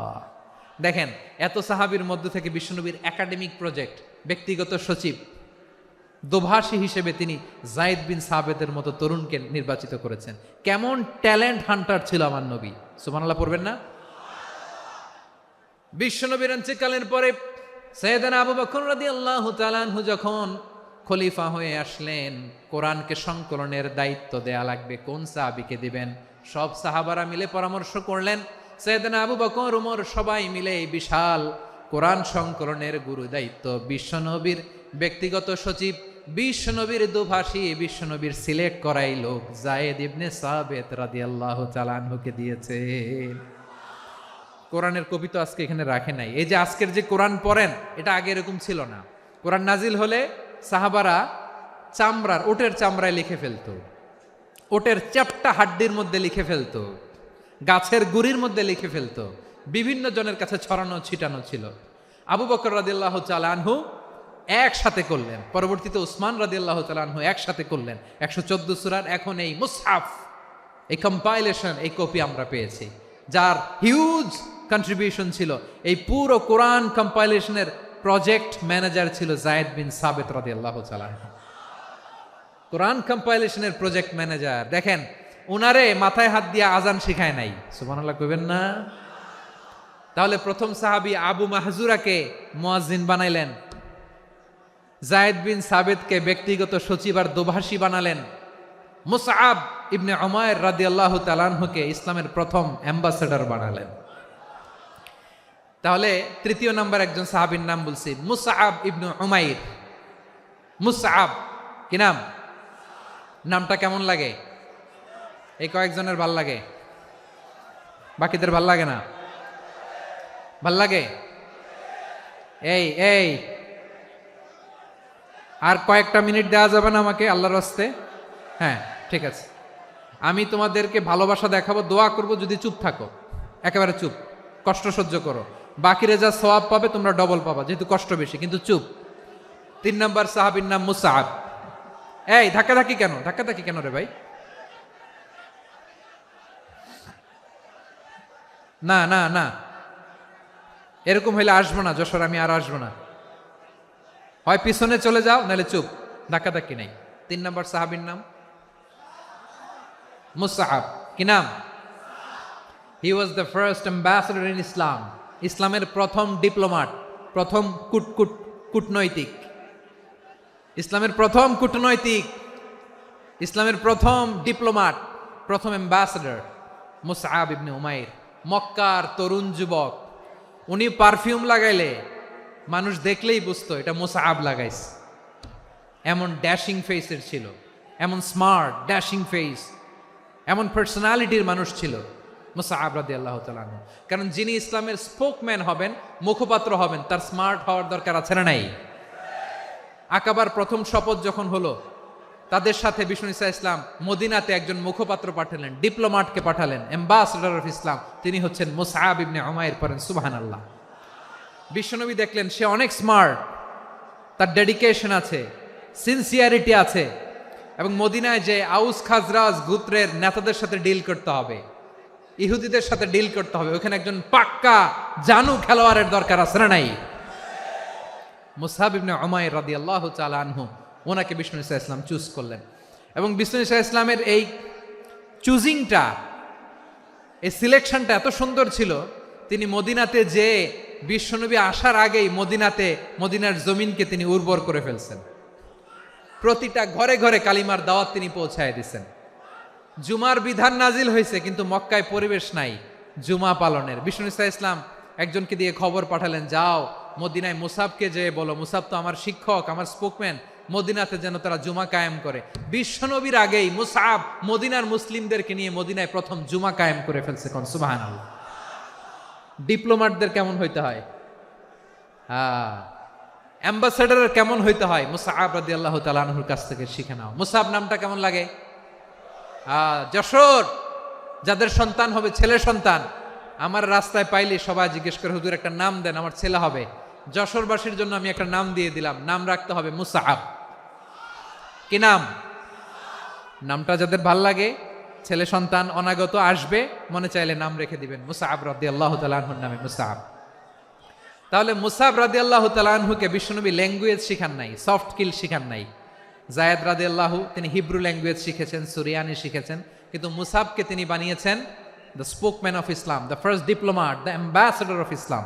সুবহানাল্লাহ পড়বেন না? আব্দুল্লাহ ইবনে আব্বাস রাদিয়াল্লাহু তাআলা আনহু, বিশ্বনবীর কাজিন, চাচাতো ভাই। আবার মাইমুনা রাদিয়াল্লাহু তাআলা আনহু, মাইমুনা নবীর স্ত্রী, তিনি ছিলেন আব্দুল্লাহর আপন খালা। তো নবীর বউ যদি ওনার খালা হয়, নবী তার কি? বুঝে নাই, নবী তার কি? খালু। তাহলে সম্পর্ক অনেক গভীর, কাজিন আবার খালু, ছোট্ট মানুষ, তাই রাতে মাঝে মাঝে ঘরে থাকতো। বিশ্বনবী দেখলেন আব্দুল্লাহ যেহেতু আমার ঘরে ঢুকতে পারে, আব্দুল্লাহরে এই উম্মতের বড় শিক্ষাবিদ বানাইতে হবে।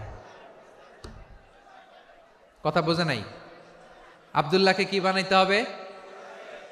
শিক্ষাবিদ, এডুকেটর অফ দিস উম্মাহ, এই উম্মার শিক্ষাবিদ বানাইতে হবে। তাই আব্দুল্লাহ ইবনে আব্বাসকে বিশ্বনবী হাতে কলমে শিক্ষা দিয়েছেন। আহারে, আর এরপরে যে কি ভাষা আসবে তোমাদের জন্য আমার মুখ থেকে আমি নিজেও জানি না।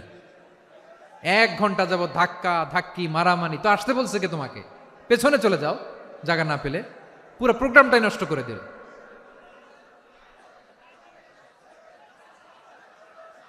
জি, আমার দিকে তাকান, আমি শেষ করে দিচ্ছি। হবে না, ইন্টেলেকচুয়াল আলোচনা এখানে হবে না, আমি বুঝতে পারছি, আমি শেষ করে দিচ্ছি।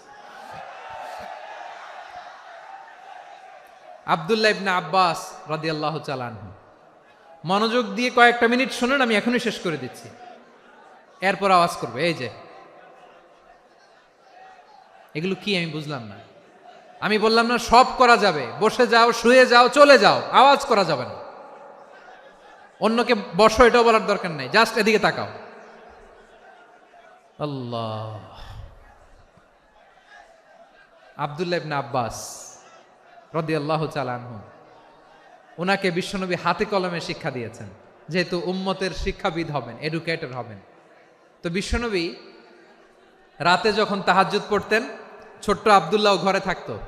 বুঝতে পেরেছেন? ছোট্ট মানুষ তো ঘরে থাকতো। তো বিশ্বনবী তাহাজ্জুদের জন্য একবার দাঁড়িয়েছেন, ছোট্ট আব্দুল্লাহ অজু করে দাঁড়াইছে। আচ্ছা বলেন তো, ইমাম আর মুসল্লি মোট যদি দুইজন হয়, একজন ইমাম একজন মুসল্লি, তো মুসল্লি ইমামের কোন দিকে দাঁড়াবে? ডানে দাঁড়াবে। ছোট্ট আব্দুল্লাহ বুঝে নাই, বিশ্বনবী তাহাজ্জুদ শুরু করেছেন, উনি একতেদা করছেন আর দাঁড়াইছেন বায়ে। কোথায় দাঁড়িয়েছেন? আব্দুল্লাহ বলেন, যখন আমি বায়ে দাঁড়ালাম, আখাযা রাসূলুল্লাহ সাল্লাল্লাহু আলাইহি ওয়াসাল্লাম উযুনি আল ইউমনা ইয়াফতিলুহা, বিশ্বনবী নামাজরত অবস্থায় আমার কান ধরে টেনে আমার ডান দিকে এনে দাঁড় করায় দিলেন। পড়েন সুবহানাল্লাহ। দেখেন, হাতে কলমে শিক্ষা। আর জীবনে ভুলাবে? কথা কয় না, আর ভুলাবে? আর ভুল হবে না। এভাবে বিশ্বনবীর অনেক সঙ্গ পেয়েছেন, সফর করেছেন, একই বাহনে বসেছেন, এক বাহনে বসে লম্বা নাসিহত করেছেন, বলেছেন, ইয়া গোলাম ইহফাজিল্লাহ ইয়াহফাজকা ইহফাজিল্লাহ তাজিদহু তুজাহাক ইযা সাআলতা ফাসআলিল্লাহ ওয়া ইযা ইসতাআনতা ফাসতাইন বিল্লাহ। আল্লাহর বিধান মানো, আল্লাহর বিধান রক্ষা করো, আল্লাহ তোমায় রক্ষা করবে। আব্দুল্লাহ, চাইতে হলে আল্লাহর কাছে চাও, সাহায্য চাইতে হলে আল্লাহর কাছে সাহায্য চাও। মনে রেখো, গোটা বিশ্বের সবাই যদি তোমার সাহায্য করতে চায়, ততটুকুই করতে পারবে যতটুকু আল্লাহ তোমার নসিবে রেখেছে। গোটা বিশ্ব যদি তোমার বিরুদ্ধে ষড়যন্ত্রে দাঁড়িয়ে যায়, ক্ষতি ততটুকু করতে পারবে যতটুকু তোমার জন্য বরাদ্দ আছে। এর বাইরে কিছু করতে পারবে না। আওয়াজ করে বলেন ঠিক কিনা? এভাবে হাতে কলমে শিখিয়েছেন, বিশ্বনবীর সঙ্গ পেয়েছেন। উনাকে বিষ্ণু ইসলাম শিক্ষাবিদ, এডুকেটর অফ দিস উম্মাহ হিসেবে সিলেক্ট করেছেন, হাতে কলমে শিখিয়েছেন। বিশ্বনবী একবার প্রকৃতির ডাকে সাড়া দিয়ে এসেছেন। এখন কি করতে হবে? নামাজের জন্য অজু করতে হবে। বিশ্বনবী এসেই দেখেন অজুর বদনায় পানি ভরা, খুশি হয়ে গেলেন। বললেন, কে রেখেছে পানি? একজন বলল, আব্দুল্লাহ রেখেছে। বিশ্বনবী অত্যন্ত খুশি হলেন। খুশি হয়ে একটা দোয়া করলেন, বললেন, আল্লাহুম্মা ফাক্কিহু ফিদ্দীন ওয়া আল্লিমহু তা'ওয়ীল। আল্লাহ, তুমি আব্দুল্লাহকে দ্বীনের বুঝ দিও আর কোরআনের তাফসির শিক্ষা দিও। বিশ্বনবীর এই দোয়া এমন লাগছে, উনি রাইসুল মুফাসসিরিন, এই পৃথিবীতে যত মুফাসসির ছিল, যত মুফাসসির আসবে, সকল মুফাসসিরের সম্রাট হিসেবে স্বীকৃত হয়েছেন। আব্দুল্লাহ ইবনে আব্বাস, বিশ্বনবী ওনারা আজান শিখান নাই, বিশ্বনবী ওনারা ল্যাঙ্গুয়েজ শিখান নাই, বিশ্বনবী ওনারা অ্যাম্বাসাডার বানান নাই, হাতে কলমে শিক্ষা দিয়েছেন। ছোট্ট মানুষ, বিশ্বনবী ইন্তেকাল করলেন। আবু বকরের সময় গেল, ওমরে ফারুকের খেলাফত, তখনও তিনি তরুণ।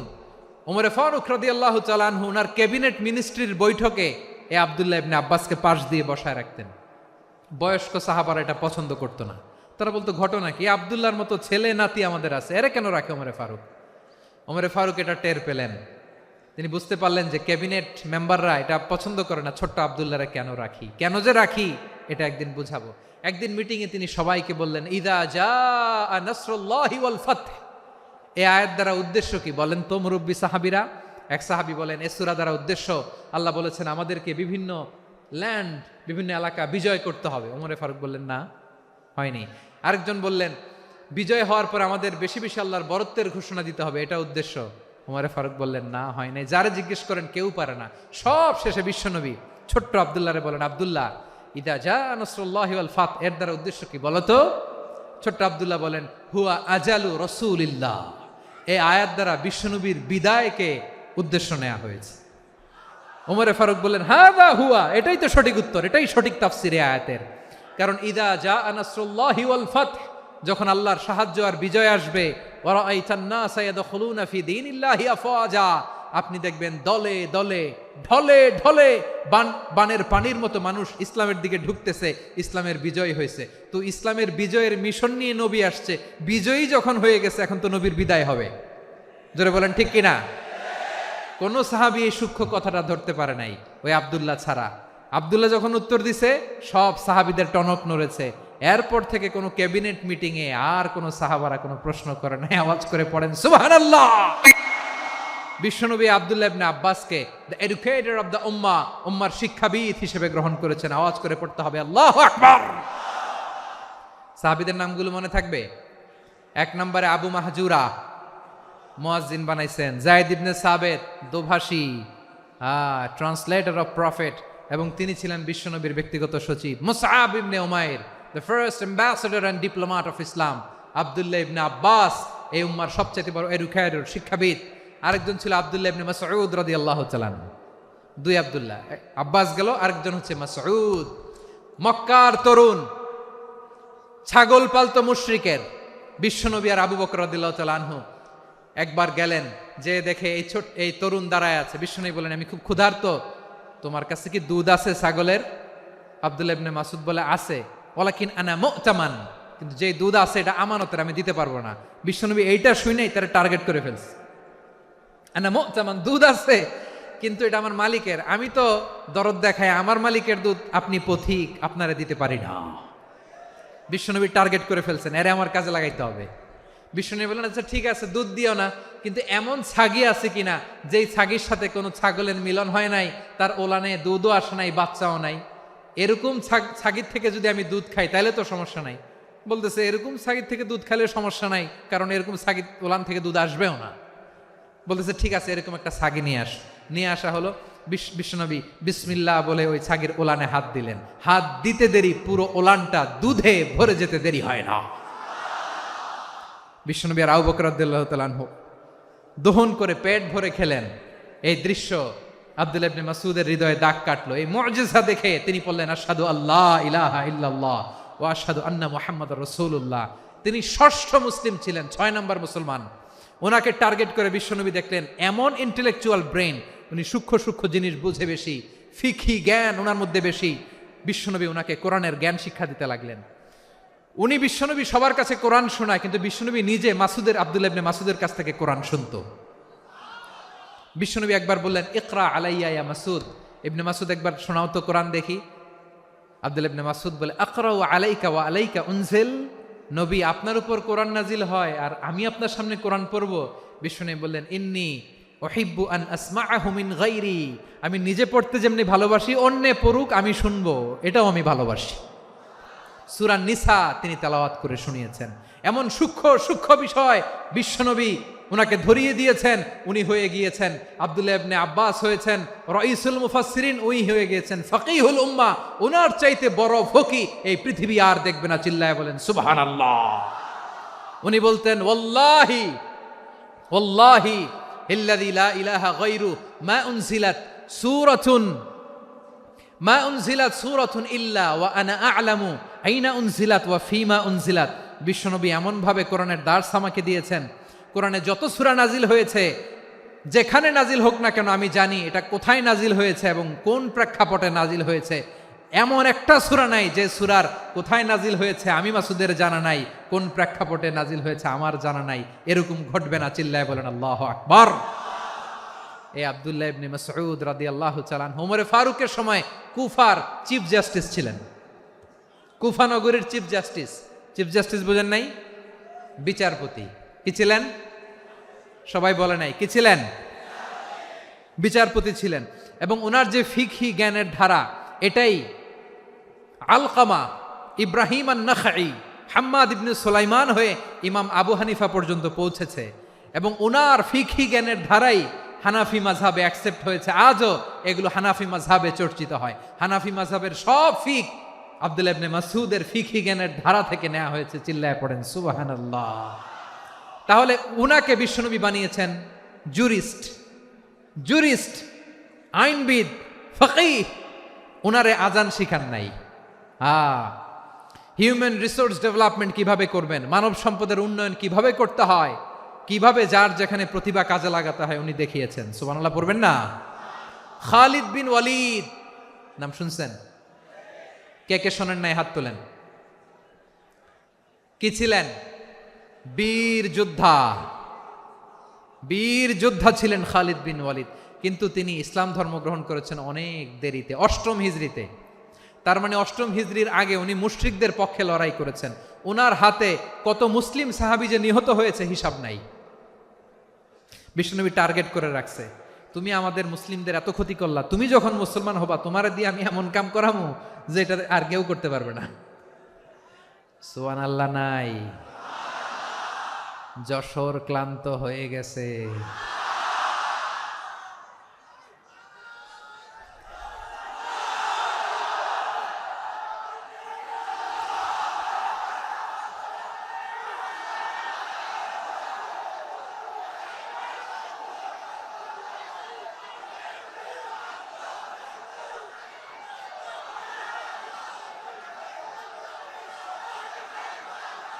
মাশাআল্লাহ, বসুন বসুন বসুন। খালিদ বিন ওয়ালিদ রাদিয়াল্লাহু তাআলা আনহু 8ম হিজরিতে মুসলিম হয়েছেন, মক্কা বিজয়ের আগে।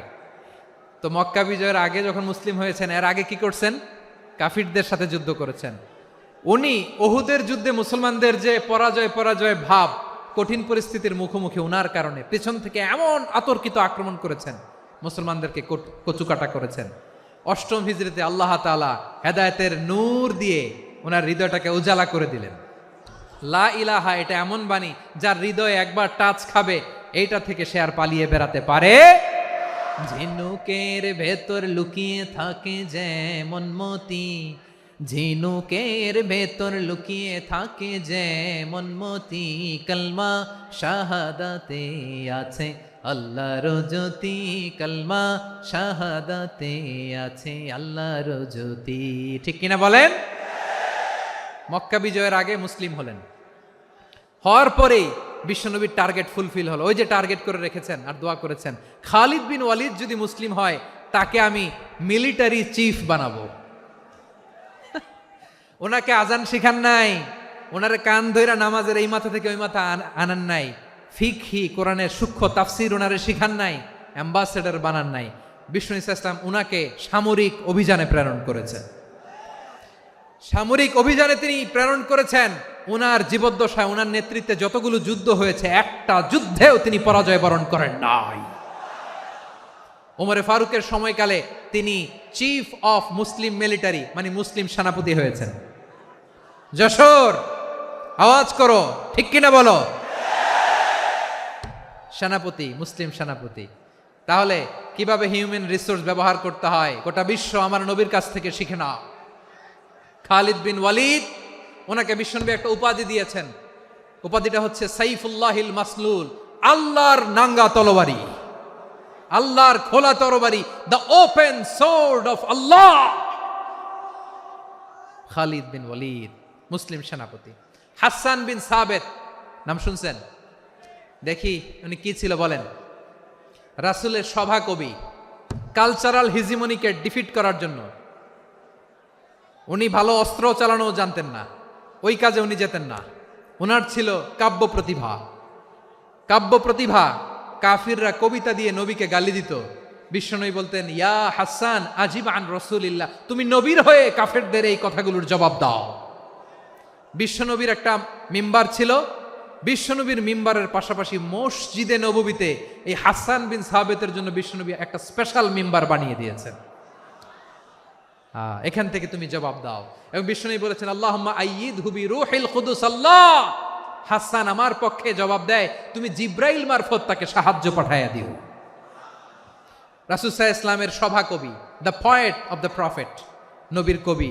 উনি কবিতা দিয়ে, এমন উচ্চাঙ্গের ভাষায় কবিতা দিয়ে তিনি জবাব দিতেন, কাফিরদের গা শিহরে যেত, তাদের হৃদয়ে আগুন ধরে যেত। তাহলে এরকম কবিরও দরকার আছে না নাই? এখন যাকে আল্লাহ দিছে কাব্য প্রতিভা, এরা যদি আপনি যুদ্ধের ময়দানে পাঠান হবে? যারে দিছে সুরেলা গলা, এরা যদি অ্যাম্বাসেডর বানান হবে না। হাসান বিন সাবেত ছিলেন বিষ্ণু ইসলামের কবি।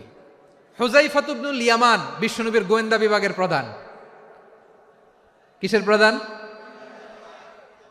হুযায়ফা ইবনুল ইয়ামান। ওনার ছিল ডিটেকটিভ মাইন্ড, ডিটেকটিভ মাইন্ড, গোয়েন্দা বিভাগের প্রধান। এবং উনি হচ্ছেন সাহিবু সিররি রাসূলিল্লাহ, রাসূল সাল্লাল্লাহু আলাইহি ওয়াসাল্লামের গোপন তথ্যের ধারক বাহক। নবীর যেই কথা কেউ জানে না, সব হুযায়ফার পেটের ভিতরে ছিল। সুবহানাল্লাহ পড়েন। মদিনার যত ইহুদিদের একটা লিস্ট ছিল, এই লিস্ট শুধু দুইজন জানতো, বিশ্বনবী আর হুযায়ফা। সুবহানাল্লাহ পড়বেন না? তাহলে উনাকে কোন দায়িত্ব দিছে? কোন বিভাগ? যশোর, আওয়াজ করো, কোন বিভাগ? গোয়েন্দা বিভাগের হেড ছিল। খন্দকের যুদ্ধে প্রচন্ড আজকের মতো শৈত্য প্রবাহ, মাটি খনন করতে করতে সাহাবীদের পেটে ক্ষুধা নাই, দাঁড়াইতে পারে না নামাজের জন্য, এত ক্লান্ত, ক্ষুধা, ক্লান্ত, শ্রান্ত। বিশ্বনবী বললেন, কে আছো? এই কঠিন শীত, এই ভয় আর ক্ষুধার মধ্যেও খন্দকের পরীক্ষার টপকে শত্রু শিবিরে যে আমাকে তথ্য দিবা, কে আছো? কারো গায়ে শক্তিই নাই যে দাঁড়াবে, কেউ দাঁড়ায় না। বিশ্বনবী তখন নিজে হুযায়ফাকে ডাক দিলেন, হুযায়ফা, যে আমাকে আজকে শত্রু শিবিরের তথ্য এনে দিবে, সে জান্নাতে আমার মোরাফাকা, আমার সঙ্গী হবে। হুযায়ফা রাদিয়াল্লাহু ইবনুল ইয়ামান জীবনের ঝুঁকি নিয়ে এই ক্ষুধা, শৈত্য প্রবাহ, কোল্ড ওয়েভসকে উপেক্ষা করে পরীক্ষা টপকে শত্রু শিবিরে যে সবার কথাগুলো চুপে চুপে শুনে বিশ্বনবীর দরবারে এসে গোয়েন্দাদের মতো তথ্য সরবরাহ করেছে। বিশ্বনবীর গোয়েন্দা বিভাগের প্রধান হুযায়ফা ইবনুল ইয়ামান ইন্টেলিজেন্স বিভাগ চালাতেন। মুনাফিকদের নাম ওনার কাছে ছিল। মুআয ইবনে জাবাল মদিনা রাষ্ট্রের সবচেয়ে সিনিয়র আমলা ছিলেন। আমলাতন্ত্র চিনেন তো? প্রশাসনিক কাজ যারা চালায়, অ্যাডমিনিস্ট্রেশন বুঝেন না? The department of administration. মদিনার রাষ্ট্রের সিনিয়র আমলা মুআয ইবনে জাবাল মুতাখাসসিসুন ফিল হালালি ওয়াল হারাম, হালাল হারামের স্পেশালিস্ট ছিলেন। বিশ্বনবী উনাকে ইয়ামানের গভর্নর করে পাঠাইছেন। বলেছেন, ইন্নাকা তা'তি কওমান আহলা কিতাব, এমন গোষ্ঠীর কাছে যাবা এরা ইহুদি নাসারা, আগে শাহাদা পড়লে এরপরে নামাজের দাওয়াত দিও, নামাজ পড়লে যাকাতের দাওয়াত দিও। গভর্নরের অ্যাটিটিউড যেমন থাকে তেমন অ্যাটিটিউড ধরে রেখো। সুবহানাল্লাহ পড়েন। তাহলে মুআয ইবনে জাবালকে দিয়ে বিশ্বনবী কবিতা লেখায় নাই, চিঠি লেখায় নাই, আজান দেওয়ায় নাই। সুবহানাল্লাহ পড়বেন না? সব শেষ সাহাবী বলি আবু হুরায়রা রাদিয়াল্লাহু তাআলা আনহু। নাম শুনছেন? বিড়ালের বাবা। কি করতেন? খালি হাদিস মুখস্থ করতেন। উনি বলতেন, আলজামু রাসূলুল্লাহ আলা মিল ইবাতনি, আমার শুধু পেটের ক্ষুধার বন্দোবস্ত হইলে আমি নবীর সঙ্গ ছাড়তাম না। আমার আনসার সাহাবারা ক্ষেত খামারের কাজ করতো, আমার মুহাজির সাহাবারা ব্যবসা করতো, আর আমি নবীর সাথে সাথে থাকতাম। শুধু সকাল বিকাল দুই বেলা যদি আমার খাবারের বন্দোবস্ত হয়, আমি আর নবীর লক ছাড়ি না। সুবহানাল্লাহ কইবেন না? 5374টা হাদিস তিনি বর্ণনা করেছেন। সবচেয়ে বেশি হাদিস বর্ণনাকারী সাহাবী। হাদিস প্রিজার্ভেশনের কাজে বিশ্বনবী ওনাকে কাজে লাগিয়েছেন। উনি একদিন বলেন, ইয়া রাসূলুল্লাহ আসমাউ মিনকা কাসীরান ফালা আহফাজু, নবী অনেক কথা শুনি আমার মনে থাকে না। বিষ্ণু বললেন, তাই? উবসুত রিদাক, তোমার চাদরটা বিছাও। আবু হুরায়রা বিছালেন, বিশ্বনবী হাত বুলায় দিলেন, এরপরে অনেক হাদিস বর্ণনা করলেন। আবু হুরায়রা বলে, তারপর থেকে বিশ্বনবী যাই বর্ণনা করে আমি শুনি আর একটাও বলি না। এখন সুবহানাল্লাহ। বিশ্বনবী ওনাকে হাদিস প্রিজার্ভেশন, নবীর এই যে লক্ষ্য হাদিস প্রিজার্ভেশনের এই দায়িত্ব দিয়েছেন সাইয়েদনা আবু হুরায়রা রাদিয়াল্লাহু তাআলা আনহুকে। প্রিয় ভাইরা, তাহলে 10 জন সাহাবীর কথা যে বললাম, আপনারা কি খেয়াল করেছেন কত বড় ট্যালেন্ট হান্টার, চৌকস ট্যালেন্ট হান্টার ছিল আমার নবী। এক একজনের এক এক ট্যালেন্ট, এক এক কাজে অ্যাসাইন করেছেন, এক একজনকে এক এক দায়িত্ব দিয়েছেন, এক একজনের প্রতিভাকে এক একভাবে বিকশিত হওয়ার সুযোগ দিয়েছেন। আওয়াজ করে বলেন ঠিক কি না? এখন আমার পর্দার আড়ালে আমার মায়েরা বলবে, এতগুলো পুরুষ সাহাবীর কথা বললো, নারী সাহাবীরা কি কিছু করে নাই? মোনাজাত হবে, দোয়া ছাড়া কেউ যাব না। রুফাইদা আল আসলামিয়া রাদিয়াল্লাহু তাআলা আনহা, ওনার বাবার নাম সাআদ আল আসলামি। বিশ্বনবী কি খেয়াল করলেন দেখেন, সাআদ ছিল মদিনার বড় ডাক্তার। এই নারী সাহাবী রুফাইদা বাবার কাছ থেকে চিকিৎসা বিদ্যা শিখেছেন। যখন শিখছে, বিশ্বনবী দেখলেন আমার তো প্রতি সপ্তাহে সপ্তাহে যুদ্ধে আহত সাহাবীদের সেবা দিবে কে? বিশ্বনবী রুফাইদাকে বললেন, রুফাইদা তুমি মসজিদে নববীর পাশে একটা মেডিকেল ক্যাম্প করো। এই যে সাকিনা আদ্দিন মেডিকেলের আমার ছাত্রী বন্ধুরা শুনে রাখো, তোমাদের আইকন হচ্ছে এই রুফাইদা আল আসলামিয়া। বিশ্বনবীর ডিরেকশন অনুযায়ী তিনি মসজিদে নববীর পাশে একটা মেডিকেল ক্যাম্প করলেন এবং আহত সাহাবাদের চিকিৎসা উনি ওনার টিম নিয়ে দিতেন। বিশ্বনবীর পরামর্শে উনি আনসারি এবং মুহাজির মহিলা সাহাবীদেরকে নিয়ে একটা স্পেশাল মেডিকেল টিম গঠন করলেন।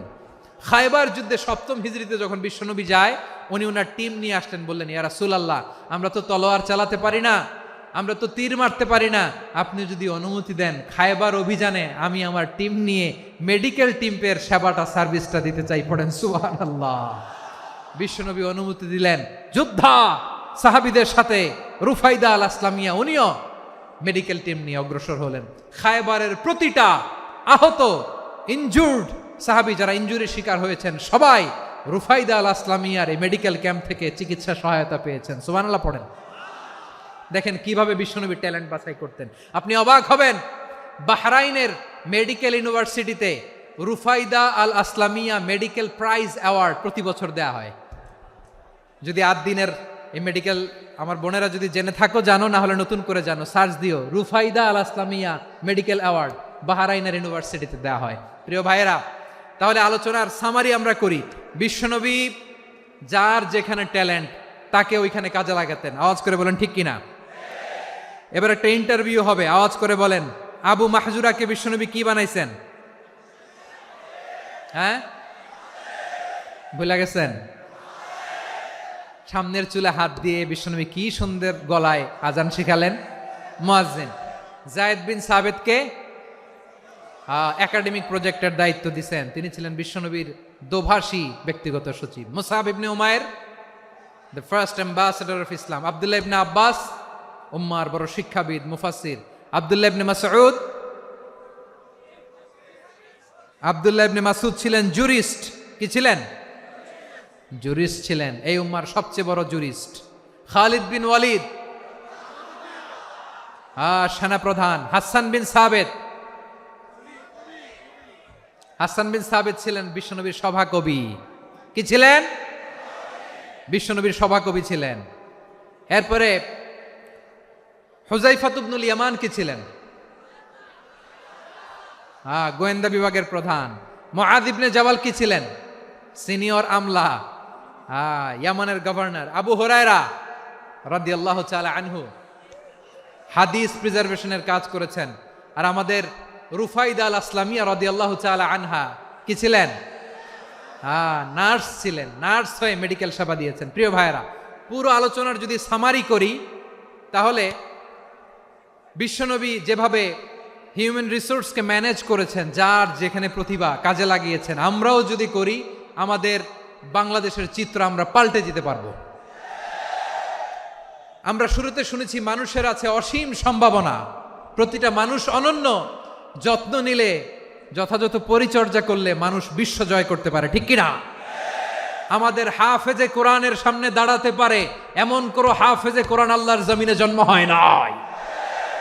গোটা বিশ্ব কাঁপিয়ে তারা সেরা, আমাদের ক্রিকেটাররা সেরা, আমাদের তৈরি পোশাক শিল্প সেরা। এরকম অনেক অনেক সেরা জিনিস আছে, আমরা এগুলোরে নার্চারিং করতে পারি নাই, পরিচর্যা করতে পারি নাই, সঠিক তারবিয়াতের অভাব। তাহলে মানুষের অসীম সম্ভাবনাকে কাজে লাগাতে হবে। ঠিক কিনা বলেন? ইউনুস গভর্নমেন্টকে আমি বলবো, অল্প সময়ের জন্য আপনারা এসেছেন, সংস্কারও করতে হবে, আবার নির্বাচনও করতে হবে। সব সংস্কার হয়তো করতে পারবেন না, যতটুকু পারবেন এর মধ্যে আমাদের যে হিউজ ম্যান পাওয়ার, আমাদের যে মানব সম্পদ, হিউম্যান রিসোর্স, এটাকে ডেভেলপ করে আপনাদের যেতে হবে। যেটা পারবেন না সেটাকে পরবর্তী নির্বাচিত গভর্নমেন্টের কাছে রেখে যেতে হবে, যে তারা যেন করে, তাদের কাছে আপনারা এটা রেখে যাবেন। তাহলে মানুষ চাইলে বিশ্ব জয় করতে পারে। আর মানুষকে হারাতে পারে কেউ? জোরে বলো যশোর, মানুষকে হারাতে পারে কেউ? আল্লাহ আমাদেরকে জনসংখ্যা দিয়েছেন প্রিয় ভাইয়েরা। এই জনসংখ্যা অনেক বড় সম্পদ, এটা আমাদের জন্য অভিশাপ নয়, আশীর্বাদ। আমাদের জনসংখ্যাকে যদি আমরা জনশক্তিতে রূপান্তর করতে পারি, আজকে বাংলাদেশ যে অবস্থানে দাঁড়িয়ে আছে, বাংলাদেশ তার 20 গুণ উন্নতির শিখরে চলে যাবে। চিল্লায় বলো ঠিক কিনা? আমাদের শ্রমিক ভাইয়েরা বাইরে কাজ করে, আমাদের শ্রমজীবী ভাইয়েরা, প্রবাসীরা, তাদের ব্যাপারে গুরুত্ব দিতে হবে। আমাদের শ্রমের দাম সবচেয়ে কম, সবচেয়ে কম। তারা এম্বাসিতে গুরুত্ব পায় না, এয়ারপোর্টে গুরুত্ব পায় না। এই সরকার অবশ্য তাদেরকে অনেক গুরুত্ব দিচ্ছে। আমাদের অদক্ষ শ্রমিককে যখন আমরা দুবাই পাঠাই, অল্প বেতন পায়, কিন্তু ইন্ডিয়ানরা দক্ষ শ্রমিক পাঠাইলে তার 3 গুণ বেতন পায়। আমরা আমাদের শ্রমিকদেরকে অদক্ষভাবে আর পাঠাতে চাই না, দক্ষ শ্রমিক পাঠিয়ে আমরা রেমিটেন্সের বন্যা বইয়ে দেব। আমাদের শ্রমিকদের পাঠানো রেমিটেন্সের টাকায় সচল থাকে আমার দেশের অর্থনীতির চাকা। তাদেরকে সবচেয়ে গুরুত্ব দিতে হবে। আমরা পেয়েছি ফ্রিডম ফাইটার, মুক্তিযোদ্ধা, আর আমার প্রবাসী ভাইরা হচ্ছে রেমিটেন্স ফাইটার। জোরে বলো ঠিক কিনা? তাহলে আমাদের এই জনশক্তিকে জনসম্পদে ট্রান্সফর্ম করতে হবে। ঠিক কিনা বলেন? সরকার জনগণকে এভাবে পলিশ করতে হবে। মা বাবারা ছেলে মেয়েদের মধ্যে কার কোন যোগ্যতা, তাকে ওইভাবে কাজে লাগাতে হবে। সবার এ প্লাস পাওয়ার কোনো দরকার নাই। আমাদের দেশে একটা টেন্ডেন্সি আছে, পরীক্ষায় এ প্লাস না পাইলে কই তুই কি করলি, পাশের বাড়ির ছেলে এ প্লাস পাইছে, যা ওর পা ধোয়া পানি খা। কি খা? তা আমি ভাবছি যে পা ধোয়া, এ প্লাস পাওয়া ছেলেদের পা ধোয়া পানির একটা পানির ব্র্যান্ড বানাইতে হবে। এরকম লেখা থাকবে, এ প্লাস পাওয়া ছেলেদের পা ধোয়া পানি। খাওয়া নাই, এগুলার খাওয়া নাই। ওরে আল্লাহ এ প্লাস পাওয়ার জন্য বানাইছে, আর আপনার ছেলেকে এই এ প্লাস গুলারে নিয়ন্ত্রণ করার জন্য আল্লাহ বানাইছে। ওকে দিয়ে আল্লাহ কি করবে আপনি জানেনই না। একটা এ প্লাস, একটা এ গ্রেড একটা মানুষের জীবনকে ঠিক করে দিতে পারে না। আপনার ছেলেকে আল্লাহ অন্যদিকে যোগ্যতা দিয়েছে। ওদের মনোবল ভাঙবেন না, খবরদার খবরদার। ছেলে মেয়েদের মনোবল ভাঙবেন না। যাকে দিয়ে যেটা হবে তাকে দিয়ে সেটা করতে হবে, তার প্রতিভাকে সেভাবে কাজে লাগাতে হবে। তাহলে বাংলাদেশ আমাদের এই জনসংখ্যা জনসম্পদে রূপান্তরিত হবে। আমাদের সরকারের তত্ত্বাবধানে আমাদের 18 কোটি জনগণ দক্ষ জনশক্তিতে রূপান্তরিত হোক, আমরা চাই কি চাই না? আমরা ভালো মানুষ, শ্রেষ্ঠ মানুষ হতে চাই কি চাই না? ওই জাপানিজদের মতো সৎ, ওই ইউরোপিয়ানদের মতো কালচার্ড। আমাদেরকে আল্লাহ তাআলা কোরআন সুন্নাহ অনেক কিছু দিয়েছেন। যেহেতু বর্তমানে আমরা দেখছি তারা সৎ, তাদের মধ্যে ভ্যালিউ আছে, সেগুলো আমাদের মধ্যে আনার দরকার আছে না নাই? আর ইসলাম দিয়ে আমাদের জীবনকে সাজাতে হবে, ইসলাম দিয়ে আমার পরিবারকে সাজাতে হবে। ইসলাম থেকে, কোরআন থেকে প্রেসক্রিপশন না নিলে জীবন সুন্দর হবে না। কোরআন থেকে প্রেসক্রিপশন না নিলে সমাজ সুন্দর হবে না। কোরআনের প্রেসক্রিপশন না মানলে রাষ্ট্র সুন্দর হবে না। কোরআনের প্রেসক্রিপশন অ্যাপ্লাই না করলে শুধু দুর্নীতি দমন কমিশন দিয়ে দুর্নীতি বন্ধ করা যাবে না। এজন্য কোরআনের আইন আমরা চাই কি চাই না? প্রিয় ভাইয়েরা, হিউম্যান রিসোর্স ডেভেলপমেন্ট, মানব সম্পদের উন্নয়ন, আমাদের সরকার যেন এদিকে নজর দেয়। আমরা যেন এই ব্যাপারে যত্নবান হয়ে উঠি। যাকে আল্লাহ যে যোগ্যতা দিয়েছে, এই যোগ্যতা দিয়ে আমরা যেন ইসলামের জন্য, দেশের জন্য কাজ করি। আমরা যেন আমাদের স্কিল ডেভেলপ করি, আমাদের পটেনশিয়ালকে ডেভেলপ করি। মোরালিটি, ভ্যালিউজ নিয়ে শায়েখ আহমদুল্লাহ আলোচনা করেছেন, এগুলো দিয়ে যেন আমরা আমাদেরকে সাজাই। আল্লাহ তাআলা আমাদের দেশকে তুমি নিরাপদ করো, আমরা পড়ি আমিন। আল্লাহ আমার 18 কোটি জনগণকে তুমি জনশক্তিতে রূপান্তরিত করো, আমিন। আল্লাহ আমরা হাতে হাত রেখে, কাঁধে কাঁধ মিলিয়ে, ভাইয়ে ভাইয়ে যেন এই দেশকে গড়তে পারি, আল্লাহ তুমি তৌফিক দান করো, আমরা পড়ি আমিন। আমার প্রিয় মহিউদ্দিন ভাই বলেছেন, হুজুর এমন একটা ঘোষণাপত্র দিয়ে যাবেন আজকের এই ঐতিহাসিক যশোরের প্রোগ্রামে, যেটা গোটা বাংলাদেশে মানুষ এটার উপর আমল করে। আমি যে কথাটা বলেছি এটাই, আসুন আমরা আমাদের জনসংখ্যাকে জনসম্পদে ট্রান্সফর্ম করি। আমাদের জনসংখ্যাকে আমরা যেন জনশক্তিতে রূপান্তরিত করি।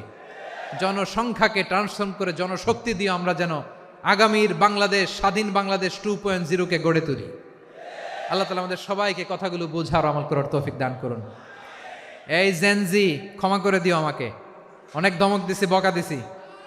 আল্লাহ তোমাদেরকে করুক, কবুল করুক, যশোরবাসীকে কবুল করুক, আদ দিনকে কবুল করুক, এই মেডিকেল কলেজকে কবুল করুক, ইসলামের জন্য বাঁধ ভাঙা এই জোয়ার এবং উচ্ছ্বাসকে আল্লাহ তাআলা কবুল করুক।